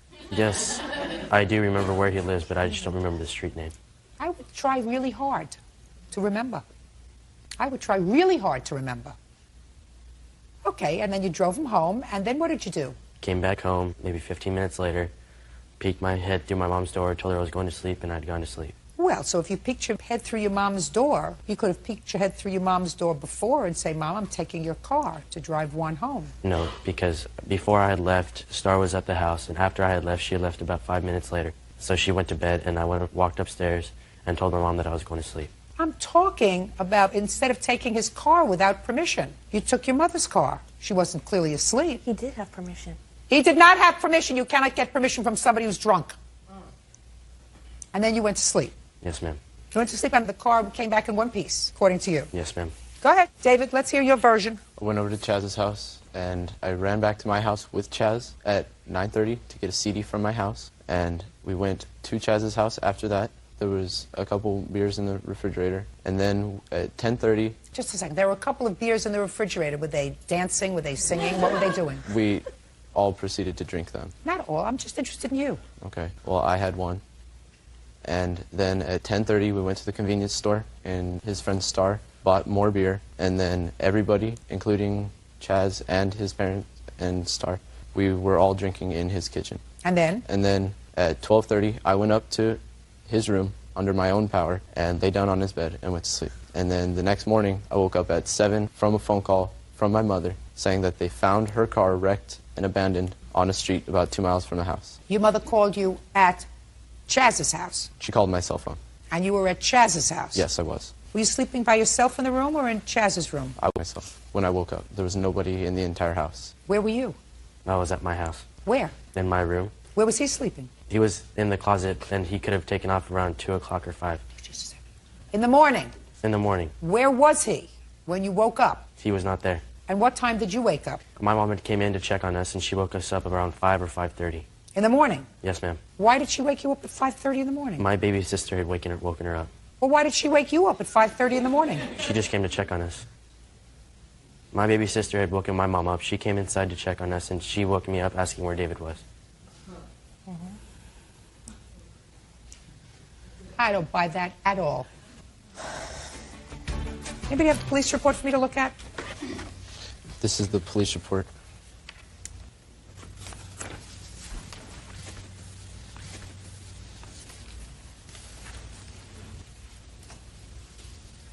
Ms. Fulton, are you familiar with where the car was found abandoned? Yes, Your Honor. The car hit a wall and it was pretty much totaled. Yes. Are you familiar with that area? Yes, I am. Where is that area in relation to Miss Gien's house? It's about 2 miles from my house, and it's about 4 miles from her house. I mean, is it going in any direction? He hit the wall headed back toward our houses from wherever he was coming from. Yeah, from whichever direction he was coming from. You have any other investigative reports that were done? The only other thing that I have is an accident supplement. I'd like to see it.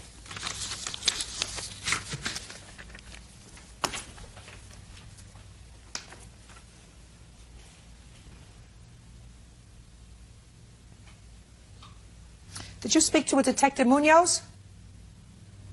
What are you thinking about? Thinking if that was his name or not. Yes, ma'am. Detective Munoz is a police officer. Is that correct? Yes, ma'am. You wouldn't lie to a police officer, would you? Hmm? Yes, ma'am. You would lie to a police officer? Why would you lie to a police officer, Chaz? Just, I don't know. I always had a knack for just not, I don't like my friends in trouble, so I don't know. You told Detective Munoz that you were driving the car at the time of the collision. Yes, ma'am. Did you tell your mother you told Detective Munoz that you were driving the car at the time of the collision? Yes, ma'am. And why did you tell your mother that you told Detective Munoz that you were driving the car at the time of the collision? Because that's what I told him. Why would you tell him that? To keep my friends out of trouble. So, did you want Detective Munoz to believe you when you told him you were driving the car? I suppose so. Hmm? So you wanted him to believe the story, even though it was a lie? Yes, ma'am. Did you tell it to Detective Munoz with the same expressions that you're telling me, same facial expressions, same candor? No, ma'am. You told him to him differently? Yes, ma'am. I want you to tell me then how you told Detective Munoz differently that you were driving the car? Tell me. I'll play Detective Munoz. Chaz, who was driving the car at the time of this collision? I was How come you were driving the car? taking my friends home. I believe you. So should your mother. Now, Ms. Fulton, what you are asking for in your lawsuit is unreasonable, madam. What you are asking for in your lawsuit is not the damages to your car or your deductible, but you want the family, the defendant's family, to pay for a comparable car for you. How much did you get from the insurance company for your car? I received $12,647.06. I will. They have, I mean, that's the amount they are paying. I have a printout. And what was the deductible? $500. Was this his car or the family car? It was my car. It was, I had just purchased it a few months earlier. It had less than 8,000 miles on it. How much did you pay for it? Originally, I had paid a total of $13,631.52. Plus, I had also added I had to tint the windows, and I added an alarm to the other car. Give me the figure again that you paid for the car. $13,631. $631. Yes. And you're getting from the insurance company $12,647. $985 is the difference, plus you have a $500 deductible. So, I but have- the difference is $985 between what you purchased the car for and what you're getting from the insurance company. Is that right? Yes. Okay. Judgment for the plaintiff in the amount of $985. That's all. Thank you. Party Judge, you may step out. We were in the kitchen talking, and we heard stumbling and laughing when the door opened. Went to Out of Mira versus Robles. Step forward. Michael Mara is suing his former friend, 28-year-old Tanya Robles, for a loan to secure an apartment. Tanya claims Michael didn't live up to his end of the agreement. Mr. Mara, according to what I read in the complaint, you and the defendant had been friends for a long time, and she came to you about 2 years ago, a year and a half ago, told you she needed some money. You were reluctant to give her the money, which you'll explain to me. Ultimately, you did, with the understanding that she would pay you back at a rate of $65 a week. I think the original loan was how much, sir? The original loan was $2,000. She paid back some and then stopped. Ms. Robles acknowledges that this was a loan. She has a rather unusual defense, which I will let her explain to me. How long have you known her? Approximately 13 years. From school? Roughly, yeah. What do you mean roughly? High school. She was a few years younger than I. But you were just friends? Yes. And you maintained contact during these 13 years? Yes. Tell me when you loaned her this money. In October of 2004, she needed to move into an apartment because she had no place to live. Why did you have no place to live? I had just come home from basic, Your Honor, from basic, the Army. Did you go into the Army? Yes, ma'am. For how long? I completed basic training. Well, once you complete basic training, usually means you go on to the second step. I was supposed to go back in the end of the summer. Ms. Robles, what? I was discharged, Your Honor, for a medical. I have an... Okay. So when you completed basic training, you needed a place to live. You called him up and said you needed some money. Correct. Had no family? I was staying with my mother. Well, if you were staying with your mother, why couldn't you get a job so you didn't have to borrow money? I had just started a job, and I wanted to get on my own 2 feet. I have 2 children. Where were the children when you were in the Army? They were with their father. You can't be a single mom in the military. Where are your children now? They are with their dad. All right, Mr. Morris, so she came to you in October. She wanted first, last, and security, and you said? She wanted me to co-sign a loan for her. I wasn't thrilled about it. I know that she's irresponsible. But eventually I did. Unfortunately, when I got to the bank with her, the bank people told me that her credit was so bad that they didn't even want her name on the loan. Got the papers? Yes, I do. I'd like to see them, please.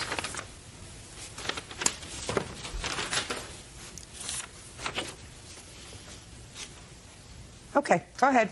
Anyway, so instead of handing her the $2,000 cash, I deposited it in my bank account and wrote her a check and made her sign it, to be repaid by, and her signature.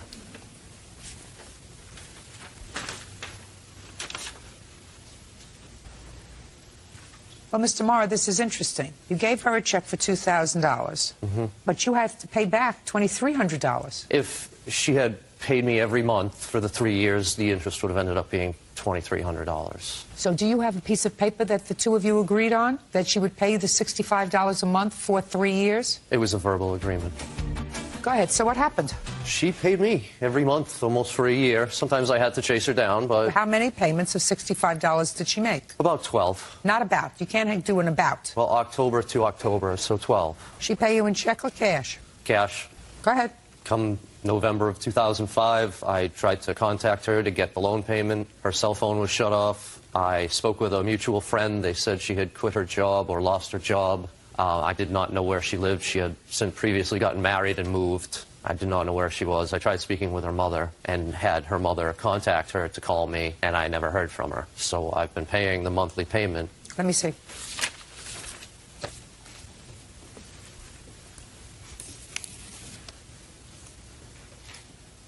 All right, well, she owes you $1,520, according to you. Mm-hmm. Okay, we acknowledge the fact that you took the money. Correct. Acknowledge the fact that you had an agreement to pay him $65 a month for 3 years. Correct. Now I'll hear your defense. I'll go back a little bit. Back in February of 2005, Mr. Mara has a drug problem. We had a conversation about it that he would not continue doing the drugs. Where were you when you had this conversation with him? We were at my house. Okay. February, That's a lie. just a second. February 2005. Correct. You were still making the payments on the loan. Yes. He agreed that he was so sure that he would stay clean. Just tell me what he said. If he were to stay clean, I will continue making payments on the loan. If I were to find out he was unclean, I do not owe him anything on the loan. And that's what he said to you? Correct. It's ridiculous. That's your defense? Correct. Well, so far, let's hear the rest. I continued making the payments until October. When I went to make him his last payment of $65, I went to his house. I had my 2 kids with me. He is also the godfather of my 2 children. He did not say one word to them, didn't say hello. He was kind of jumpy. He had a friend with him who I assume is doing the same thing. Don't tell me what you assume. He had a friend with him. Yes. Go ahead. He just seemed on edge. I handed him the money. It was cash. I left. I refused to give him any more money until he can prove to me that he is clean. Are you serious with me? Are you serious with me? Yes, ma'am. Did you have that conversation with her, Mr. Mara? No, I did not. And I was agitated that day when she showed up at my house because she was already late by 2 weeks dropping off the payment. Well, let me tell you. I don't know whether she has a drug problem or not. But certainly she has a euphoria about life. You set your own standards. You owe him this money. If you think that he's doing something that you don't approve of, you don't have to be his friend anymore, but you got to pay him back his money. I understand that, Your Honor. Quiet. I understand What do you that. mean you understand that? If the money is not the problem. Just a second. Let me ask you a couple of questions. Sure. In October, you say you went there with your 2 children. Correct. Your 2 children were living with you or visiting with you? They were visiting with me. And where were you working in October of 2005? I was not working at the time. How old were you? 28. 28, you have 2 children, you're not working. Mm-hmm. Who are you living with? My husband. My husband has a very good paying job. Again, Your Honor, money is not the problem. Well, money is the problem, madam, because you owe him the money. But Just because your husband has a good paying job, you have 2 children. How much child support do you send your former husband? How much child support do you send your former husband? $100 a week. I don't believe you. And if your ex-husband was here, he would tell me the same thing, because I can tell that you just lied to me. If you have a current husband that makes a lot of money and you don't have custody of your children because you were somehow rendered an inappropriate parent, the least you can do is have a job and send money every week to help support them and pay your debts. I mean, clearly, from what you tell me, your history is such that you had 2 children, you went into basic training, you left children with the husband. You flunked out of basic training because you didn't go into the Army. So clearly, you've had a troubled life. I did graduate. So where are you? What? I did graduate basic, Your Honor. It was a medical discharge. Let me explain something to you, madam. Okay. I believe very little of what you tell me. The only thing that I do believe is that you have done things in your 28 years, some things that you are not proud of, and acted irresponsibly. Would that be a fair statement? Certainly, you didn't have enough credit to get your own loan, right? Correct. Well, that would lead me to believe that you did certain things in your life that you weren't proud of. Correct, Your Honor. You had 2 children that weren't in your custody. That would suggest to me that as a mother, you did other things that you weren't proud of. Your Honor, so where are you true. judgmentally to say he was a little bit quirky, a little bit off, he didn't greet my children, he has to prove to me that he wasn't using drugs? Get it together and start looking in your own backyard before you start judging other people. Judgment for the plaintiff in the amount of $1,520. 10-year-old Chloe McJilton is suing her former friend, 18-year-old Seisha Glenn, for 1 month's rent and for the cost of a plane ticket to Las Vegas. Miss McJilton, you and Miss Glenn had been friends, and on the 29th of August of last year, Hurricane Katrina destroyed, I think, both of your family homes. Yes. Either you contacted Miss Glenn or she contacted you. You were living with a boyfriend? Or... Yes. And you invited her to come and live with you, with the understanding that she would contribute to the rent once she got herself settled. Correct. It is your claim that she owes you some rent and that you took a plane to go from from one state to another in order to get some hurricane disaster relief, and you put the airplane ticket on your credit card for both of you, and you want her to repay you for that. Ms. Glenn says there was never an agreement to reimburse you for the plane ticket, and that while she was living with you, she did, in fact, pay rent. After Katrina, where did you go to live? I was in Hammond. Hammond? Hammond, which is like an hour away from Louisiana. And where were you living? We were traveling from house to house. I didn't have a stable home after the hurricane. How did you get in touch with each other after the hurricane? She called me. Is that right? Yeah. What did you say to her when you called? I was calling her, and I was telling her that we were traveling, and she was like, well, if you come here, you can go to school, and you can come out here and stay until you get yourself together. And you went there? Yeah, I went. Did you discuss helping them with the rent? No, when I first talked to Chloe, it wasn't discussed. But when the issue came up, I paid the money. I gave her rent and bills. When did you move in with her? Like a week and a half after the hurricane. So the beginning of September? Yes. And when did you move out? November, like in the beginning of November. So what we're really talking about, Miss McJilton, if you're going to be reasonable, is the month of October rent. She paid that. Well, you didn't expect her to pay for September's rent, did you? The agreement was that she would pay 1/3 of the bills. And she didn't pay September. I knew that she probably wouldn't be able to pay then because well, that's what I'm thinking. Hard. That Ms. But McJilton, she agreed. Shh. That's what I'm thinking. Okay. Here she's moving around and really doesn't have a place to go. If she had a place to go, she wouldn't have moved in with you. So I can understand once she gets herself settled for 2-3 weeks in September, October, she should have paid rent. And you did. Yes, ma'am, I did. And then she left in the beginning of November. So she's paid the rent. Now let's get to the airline ticket. In September, we flew from New Orleans to Las Vegas because my mother, she received assistance from Red Cross in Las Vegas for people for Hurricane Katrina. She couldn't receive assistance for me, so they said if I came out there, they would assist me. She said that she wanted to go also, so I paid for her to go along with me, knowing that she would repay me because that's what she said. And we went out there, and she received the assistance, and we came back, and she didn't repay me. That was right what she was saying about how I was receiving the money, and she wanted to go out there, and she asked her boyfriend. He was like, no, and then he was like, why don't you take Stacia with you?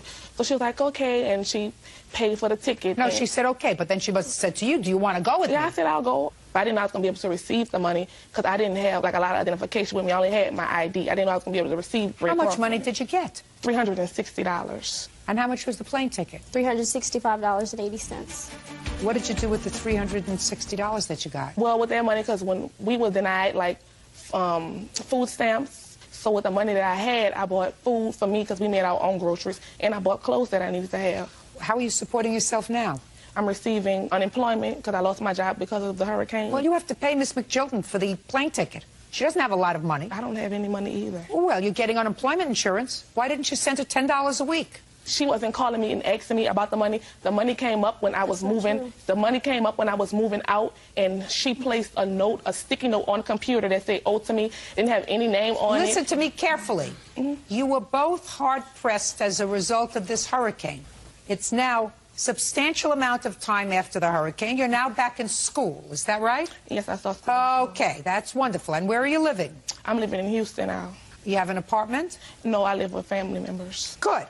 And you're collecting unemployment insurance? Yes, ma'am. How much do you collect? $98 a week. So what you should have done is say, listen, you don't have a lot of money, I don't have a lot of money, but there's no reason for you to take care of my plane ticket to go and see how much money I could get from FEMA in Las Vegas. I'm going to send you $20 a month until my debt is paid off. Why should she pay for you to go to Las Vegas to get money from the government? Because she didn't want to go by herself. She wanted me to come with her because she's got family there, Miss Glenn. That's a lot of baloney. She didn't want to travel alone. That's why she asked me to come. In the other case, she could have just went by herself if she didn't want me to come with her. Listen, you're a big girl. And if you went with her and didn't sign up for FEMA aid, I would say, okay, well, you just went with her for company. But you went with her, you signed up for money, you didn't know how much money you were going to get when you went down there. You thought maybe you were going to get a whole bunch of money. Unfortunately, you didn't get that much. I understand that, judging for the plaintiff for the amount of $365.80. It's case number 444 on the calendar in the matter of Loretta versus Knox. Thank you. You're welcome. Parties have been sworn in. You may be seated. Folks, have a seat, please. Ms. Loera, Mr. Knox was your boyfriend, and some 2.5 years ago, you claim you made a loan to him in the amount of $7,000 towards the purchase of a car. You want that money back. Mr. Knox says there was never a loan. It was a gift. You wanted him to move closer to where you were living. He says, however, that you got angry at some point and damaged the car, and he's counterclaiming for $2,000. Yes, ma'am. What kind of car did you buy? 99 Dodge Intrepid. And you bought that in 2003? Yes, October 27th. Where were you living at the time? Illinois. And where were you living? Mankato, Minnesota. You wanted him to come live closer to you? He wanted to move to Minnesota to attend the university there. Had nothing to do with you? Some of it had to do with me. All right. Were you working at the time? Yes. Was he working at the time? Yes. Was he coming to University of Minnesota to be a full-time student? No. Part-time student? Yes. Half-time student. Half-time is part-time. Okay. Don't get smart with me, Mr. Knox. She may have thought you were cute. I don't. Okay. I've got food in my refrigerator older than you are. I do not think you're adorable. Ooh. Do you understand? Yes, ma'am. You think you're a hotshot? You're really a baby. How old are you? 24. You're a baby. The jacket I wore to work today is 24 years old. Why didn't you get a car you could afford rather than taking money from her? Well, I had a 95 Intrepid. I wanted a newer car, and I didn't want to bring anything with me to Minnesota. I wanted to leave everything in Illinois and start over fresh. Could you afford to do that? Could I afford to do it? Yes. That's my question. Well, then why did you take her money? She offered it. She wanted to just give it, so it was a, it was a gift. That's not my question to you. My question is not whether she was acting stupid and was letting her heart run her checking account. My question is, why would a man who thinks he's a man want to take money from a woman when he could just as easily have taken care of himself? Not what she was thinking. What were you thinking? What was I thinking? Why turn down a free car? Like sort of on a game show, is that right? I guess. What kind of work were you doing? I'm a software designer. Where did you get this $7,000 from? Credit cards. When did you and the defendant break up?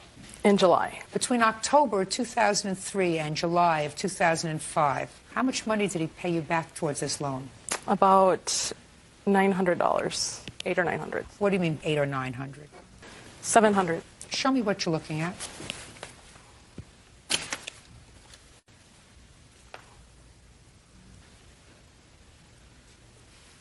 Were you living together? Yes. Did he give you any other money while you were living together? Yes. For what? For bills around the house. How did he give you that money? Cash. I don't believe you. I don't believe that these paychecks that he signed over for you were the repayment of a car loan. He would give me money once in a while for the car. Do you understand what I'm saying to you? Yeah. I don't believe that these 3 checks that he gave you in the amount of $162.69, $151.91, and $508.08 were designed to pay you back for the car. They were. No. I don't believe he made any regular payments on this car. Yeah, he did not make regular payments. Right, he did not. Right. Were you living together? Yes. He was just an expensive boyfriend. Yes. That doesn't make this a loan. Just because the relationship is over doesn't mean that this money that you advanced 2.5 years ago to him becomes anything more than it was. It's unfortunate. I mean, I would love to be able to do it because I think he's a wise guy. But that doesn't necessarily make it a loan. A loan is something that you start to repay, that you repay it regularly in a fixed amount. That never happened. It became a loan and you started to sue on it when you were no longer a couple.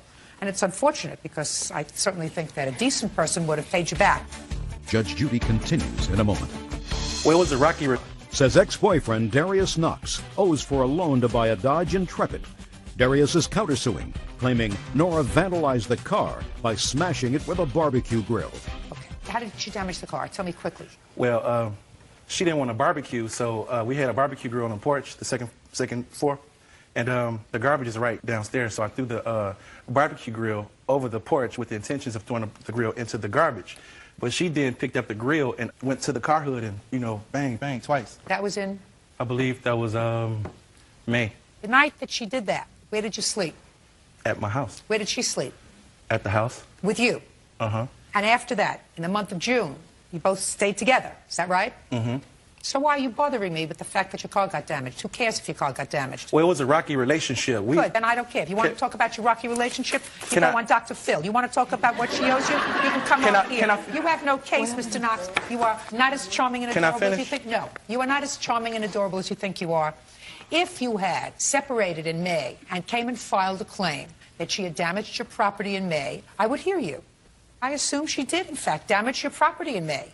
And then you slept with her in May, in June, and July, and it wasn't until after you separated that you decided, well, she can't do that to my car. I'm not interested. That's called condonation. You have put your hand down. My turn to talk, your turn to listen. Okay. That's what courts call condonation, which means that you forgive her. And you forgive her when you slept with her that night, and the night after that, and the night after that, and didn't choose to come to court immediately to file your case about... All parties in the matter of Paulson versus Southworth. Step forward. 25-year-old Lori Pawson is suing her former roommate, Ricky Southworth, for unpaid rent and a loan to fix his car. Ricky claims Lori knew of his financial problems when she gave him the money. How old are you, Miss Pawson? 25. You work? Yes, I do. What kind of work do you do? Full-time manager at a restaurant. How long have you known Mr. Southworth? Approximately 3 years. He ran into some hard times, according to what I gather from your complaint and his answer, and you invited him to move in with you. Yes. As a friend? Yes. And the agreement was, according to you, that he was going to contribute to the rent? Yes. Your complaint alleges that he did not contribute to the rent. I think your agreement was how much a month, Mr. Southworth? It was $200 a month. And he lived there for 6 months. And in addition, after he didn't contribute to the rent for 6 months, you also made him another loan for a car. No, Your Honor. The loan for the car was before we had moved in together. When? Approximately a month before we had moved in together, I had loaned him $500 for a car, which he had had a previous car, but he said it wasn't running well and that the car that... Loaned him $500 Yes. for the car. Then he moved in. Yes. And then he didn't pay rent. Yes. He moved in what month? Actually, it was the end of July, but I did not charge him until August, And when had you given him the $500? July 19th. So far, is that correct, Mr. Southworth? Yes, it is, ma'am. Did you repay her the $500? No, I sure have not. Why not? The job I was working at the time, I got laid off, so I had no income. And then what little bit of income I did have was going towards my 2 children. How old are you? I'm 27. How old are your children? I've got a 5 and a 4-year-old right now. Your Honor, he was not laid off till at least after November. What was your intention with regard to the $500 that she gave you for... Intention was to pay that back. Well, then why do you... It's a gift. Well, the rest of the money after that was the gift. What rest? The money that was towards the repair of the vehicle. What about the rent? That was the agreement as friends that we stayed together and I paid $200 a month. Yes. Yes. And? And I got laid off. Well, see, she told me to fix my car, then worry about paying her rent. Yes. Did you fix your car? Just as I got it repaired. Did you fix your car is my Yes. question. Yes. And then did you start worrying? Yes, because I got laid off. Good. That's what she said. Fix your car and then you'll worry about rent. So I want to know if you followed a direction. Yes. You fixed your car. Yes. And then you started to worry. Yes. When did you stop worrying, Mr. Southworth? I never stopped worrying. Are you still worrying? Yes. I would worry a lot more today than I did yesterday. With whom do your 2 children live? With their mothers. With their mothers? Is that plural? Yes. What kind of work were you doing before you got laid off, Mr. Southworth? I was making windows. Don't people need windows anymore? They do, but it's a layoff season. I'm pretty much laid off more than I work. Well, then maybe you best find another profession, sir, because you made 2 babies in your spare time. Yes. What do you mean, yes? I've been seriously thinking about that. Shh. Were you seriously thinking about that in between the worrying about paying her back? Yes. You do a lot of serious wondering and thinking. Yes. Now you have to start doing some serious working, Mr. Southworth. Yes. Because your worth is going south, sir. So is my patience with a 26-year-old man who makes 2 babies with 2 different women, moves in with this young lady, promises to pay her rent, doesn't do that, takes money to fix his car, takes money to buy a car, and you do a lot of worrying. Who are you? His girlfriend. You're not the mother of any of these children, are you? No, ma'am. Not yet. Is Mr. Southworth working now? Yes. Doing what? I work at Walmart. How much money do you send for your 2 children? That gets deducted straight out of my paychecks. That's why we call this a good America. How much? It varies for each kid. I am ordered to pay $91 a week for my oldest son, and then $156 something for my youngest every 2 weeks. Guess the youngest doesn't eat as much. What? At the time he was staying with me, he was only paying child support for $25 a week on one of his children. I don't know if he pays this amount, but he tells me this is what the order is. Yes. He doesn't say that that's what he's paying, right? Yes, they take half of my paycheck. They take half. This is a really good America. Do you work? Yes. Stand up a second. Tell me your name. Lisa Brown. You have children, Miss Brown? I have 4. They all live with you? Yes. Does he live with you? Yes.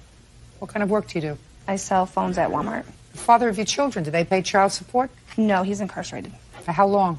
15 years. How long have you lived with Mr. Southworth? Probably about 2 months. How long did you know him before you moved in? A year. Does he treat your children nicely? Yes. You charge him rent? No. Does he contribute to your household? Yes. How much? We put all of it together, so it's both of our incomes combined, and we pay the bills from that. Do you earn the same thing? No, I earn more than him. That doesn't sound right to me. You want to know why? Because according to him, half of his money goes to support his 2 children, which means if you earn more, he's living pretty well off of... No. Well, what kind of a house do you live in, Miss Brown? 3-bedroom house. You pay rent or you Yes. own it? Pay rent, $600. And how much do you take home every 2 weeks? It varies between 120 and 150. Every 2 weeks? Yes. Mr. Southworth, Miss Brown, can afford to live in a thimble. And if it wasn't for you, he wouldn't be living reasonably. He lives in a 3-bedroom house. What? I'd also like to make a comment that her parents do also live there. Great. And there are a lot of people living there. You, your 3 So they do children. have more income than that in the household. He's living reasonably. You have a car to get you to and from work? Yes. And you pay insurance on the car? Yes. Couldn't do any of that if you weren't so good to him. Don't combine your money with his. It's a very bad idea. You have a primary responsibility, Miss Brown. Your primary responsibility is for your children. Their father's not going to be around. So you're supposed to surround your children with responsible people, not somebody who's going to suck off you. How much does he owe you? Well, in January we had agreed on $1,766, which was for the car and other odd things that money he had borrowed for whatnot, and for rent also included. Did you make that agreement? No. Your Honor. What?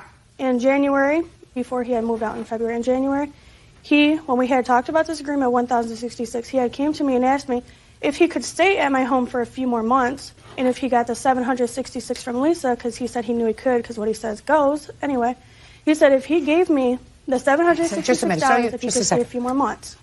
Lisa, do you believe her when No. she says that Mr. Southworth said that he was going to get the $700 from you? No. I want you to believe her. You may choose not to believe her, but I'm telling you, I would believe her because he used her. She told me to. Listen to me. He used her. She did. He lived off of her for 6 months without paying her any money. She gave him money to buy a car. She gave him money to fix a car, and he didn't give her any money back. That means he used her. He acknowledges that these were loans. He acknowledges that this was rent. His excuse was he fell on hard times, and he had 2 children to support. So he used her. I'm just telling you, watch your back. Be smart. Be a smart lady. You already made one big mistake. The mistake is in prison. Don't make another one. Emily Collins is suing her ex-boyfriend, 28-year-old auto mechanic Demetris Daniel, for assaulting her during a night of heavy drinking. Demetris says Emily punched him first. All rise. Yeah, this is case number 5 on the calendar in the matter of Collins versus Daniel. Parties have been sworn in. You may be seated. Ms. Collins, you and Mr. Daniel were boyfriend and girlfriend. It is your claim that after a night of both of you drinking, Mr. Daniel assaulted you, caused you severe injuries. You were treated in a hospital. You want him to pay your medical bills, Yes, and then ma'am. some. Mr. Daniel said that you were both pretty drunk, that you were as aggressive as he was. He has no recollection of assaulting you to the extent that you claim that you were assaulted, and that you even saw each other subsequently. Is that Yes, right, Your Honor. sir? How long were the 2 of you dating? We've been dating probably for about a month at the time when the incident happened. You have a drinking problem? No, ma'am. You have a drinking problem? No, ma'am. Well, it seemed to me that if 2 people get loaded to the extent that they can't remember what's happening, they have a problem. I remember everything that happened, Your Honor. I remember everything that happened, Your Honor. Do you? Yes, ma'am. What do you do for a living, Mr. Daniel? Mechanic. And you? I'm a nurse. Okay, Ms. Collins, let's hear about the assault. It happened in February of Yes, ma'am, 2005? February 12th. Go ahead, let me hear. We had been going out for about a month, and we went out with some of my friends out to a couple of clubs. We both had been drinking, and then we closed the clubs and went back to his house. My intentions were just to go there and go to sleep because him and I had been arguing and been having some problems. I found out that he was married. He told me he had been married and then came out slowly telling me he's still married, in the process of getting a divorce.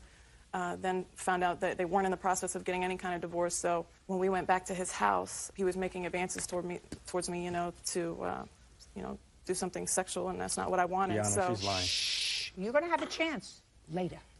So I don't want you to look down. I want you to look at me. I want to look at your eyes, Miss Collins. Do you understand? Yes, ma'am. Everything at this point was fine up until when he started doing that. Well, what did you go back to his house for if you were drinking and he was drinking? Because up until this point, there hadn't been any problems. Well, you closed the clubs. It must have been very late. Yeah, him and I had Don't look down. You look at me. Him and I had been hanging out. Listen to me.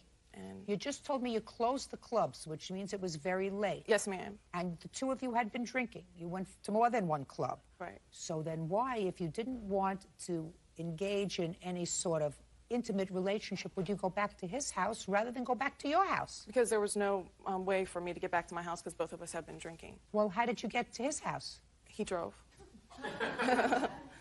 He drove. I mean, my friend's house was only a block away from his house, so, I mean, he drove. Well, when you say you closed the clubs, you closed the clubs and went to your friend's house? Yes, who lives not too far from the club. Oh, just a second. Well, you didn't tell me that. You said you closed the clubs and went to his house. So you closed the clubs and went to your friend's house, who lives a block away from him. Right. Why didn't you stay at your friend's house? Is not an answer. Because we were going to spend the night together. I mean, Who was going to spend the night together? Him and I were going to spend the night at his Well, what house. were you going to do? Play canasta? Just go to sleep. We were just going to go to sleep, Your Honor. Why couldn't you go to sleep at your friend's house? It's a party house. There's too many people there. I don't crash at party houses. I wanted to stay with your friend. Okay, I'm just getting there. All right, so now you drive to his house. Yes. Keep going. Okay, so then he started coming on to me. I just wanted to go to sleep. I just wanted to go to sleep, Your Honor. And when I tried to leave, he blocked the door. Where were you going? I was going to call someone to come pick me up. I just wanted to leave the house and go out front, use my cell phone, call somebody to come pick me up. And he would not let me leave. He blocked the door. He pushed me down. I got up. He pushed me back down. And then he pushed me over towards the bed. Every single time when I got up, he kept pushing me down. And then that progressed. He hit me. He smacked me first. And then he hit me in the side of my head. And I tried to fight back. And then he just ended up choking me, telling me to go to sleep, and that I wasn't going anywhere, and cursing at me and stuff like that. And that was the last thing I remember, him telling me to go to sleep and that I wasn't going anywhere, and that this is what it felt like to be strangled. What do you mean? It was the last thing you remember. What is that? I don't understand. It's the last thing you remember. Well, he was choking me, and then when I woke up, it was about 7 o'clock in the morning. So he choked you, you passed out, and then you woke up how many hours later? It was probably about 4.5 hours later. Okay, when you woke up, what did you do? I woke him up and told him to take me to my car and that I was thinking about pressing charges against him. And he told me that it was my fault, and I didn't say anything else to him. So where did you go? He dropped me off at my friend's house. And a block away? Yes. Couldn't you walk there? It's probably a little bit further than a block. It's in the same neighborhood. Took you to your friend's house, and what happened next? I went inside. I didn't say anything to my friends because I know if I would have told them, they probably would have... Don't speculate what they would have done. Keep going. Well, I didn't say anything, and I left. Where did you go? I went home and spoke to a couple family members of mine, and I explained to them what happened, and they said that I should go to the hospital. I didn't want to go to the hospital because I didn't have insurance. What were you going to the hospital for? Because the side of my head was severely swollen, and I had blood coming out of the side of my ear, and my jaw wasn't meeting. You mean then your friends didn't say anything to you when you went into the house? I kind of hid my face a little bit. Okay. You have photographs? I don't have any pictures because at the time... the answer is you don't have any photographs. No, ma'am. Do you have a hospital report? Yes, I do. I'd like to see it.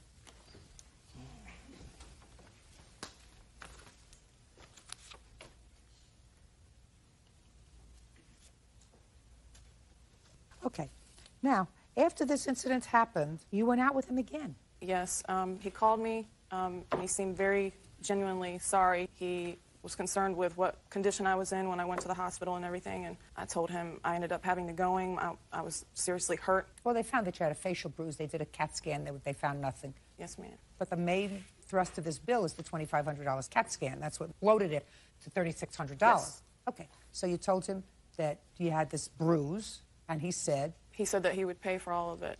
I told him that I would feel better about him sitting in jail, and he said that I would be doing the right thing if that was the route that I took, and that he would do anything he could to make it up to me after he got out. Fine. So when did you go out with him again? A month later. Why?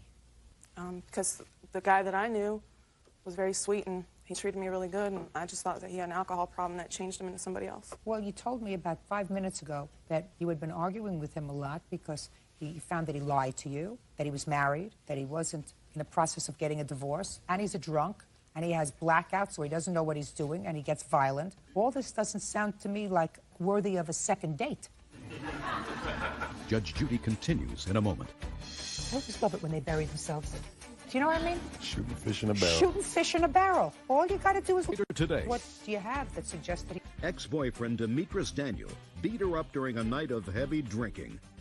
My question to you is, you just said to me that the person that you knew, even though he lied to you about being married, he lied to you about getting a divorce, he assaulted you to the extent you had to go to the emergency room. He was a sweet guy, and you felt that it was only because of the alcohol that changed his personality. That's pretty much what you just testified to. Mm-hmm. Then why in the world would a relatively intelligent woman go out with him drinking again? We went out to dinner, and he had only had like 1 or 2 drinks while we were sitting there having dinner. And what about you? Same. You drank together. We had All wine right. with dinner. How about a Diet Coke? What? What? I don't know. Yeah, that probably Break. would have been the right Give me a thing to break. do. I You're know. right. You're I right. know. Your They Honor. keep me in business, so I shouldn't complain. Now I'm up to you. The truth of the matter. You know me. I love the truth. Yes, Your Honor. If you don't tell me the truth, you're going to be eating your shoes. Yes. Yes, Your Honor. Okay, the whole night started. We was at Mojo's. This was the club. We closed. When we got in the car driving back to her friend's house, we were supposed to get in her car, but we couldn't find her keys from the incident that happened at the club with her throwing my leather coat on the floor twice to lose her keys. Get to your house. Okay. We get to my house. Okay. She's passed out in the car. That's why she doesn't remember how we got to my house. The point is, I took her. Up. Go ahead. She's passed out in the back seat. All right. Reason we didn't take her car, couldn't find her keys. I pick her up. I told her inside the house. I put her in the bed. I take her shoes off.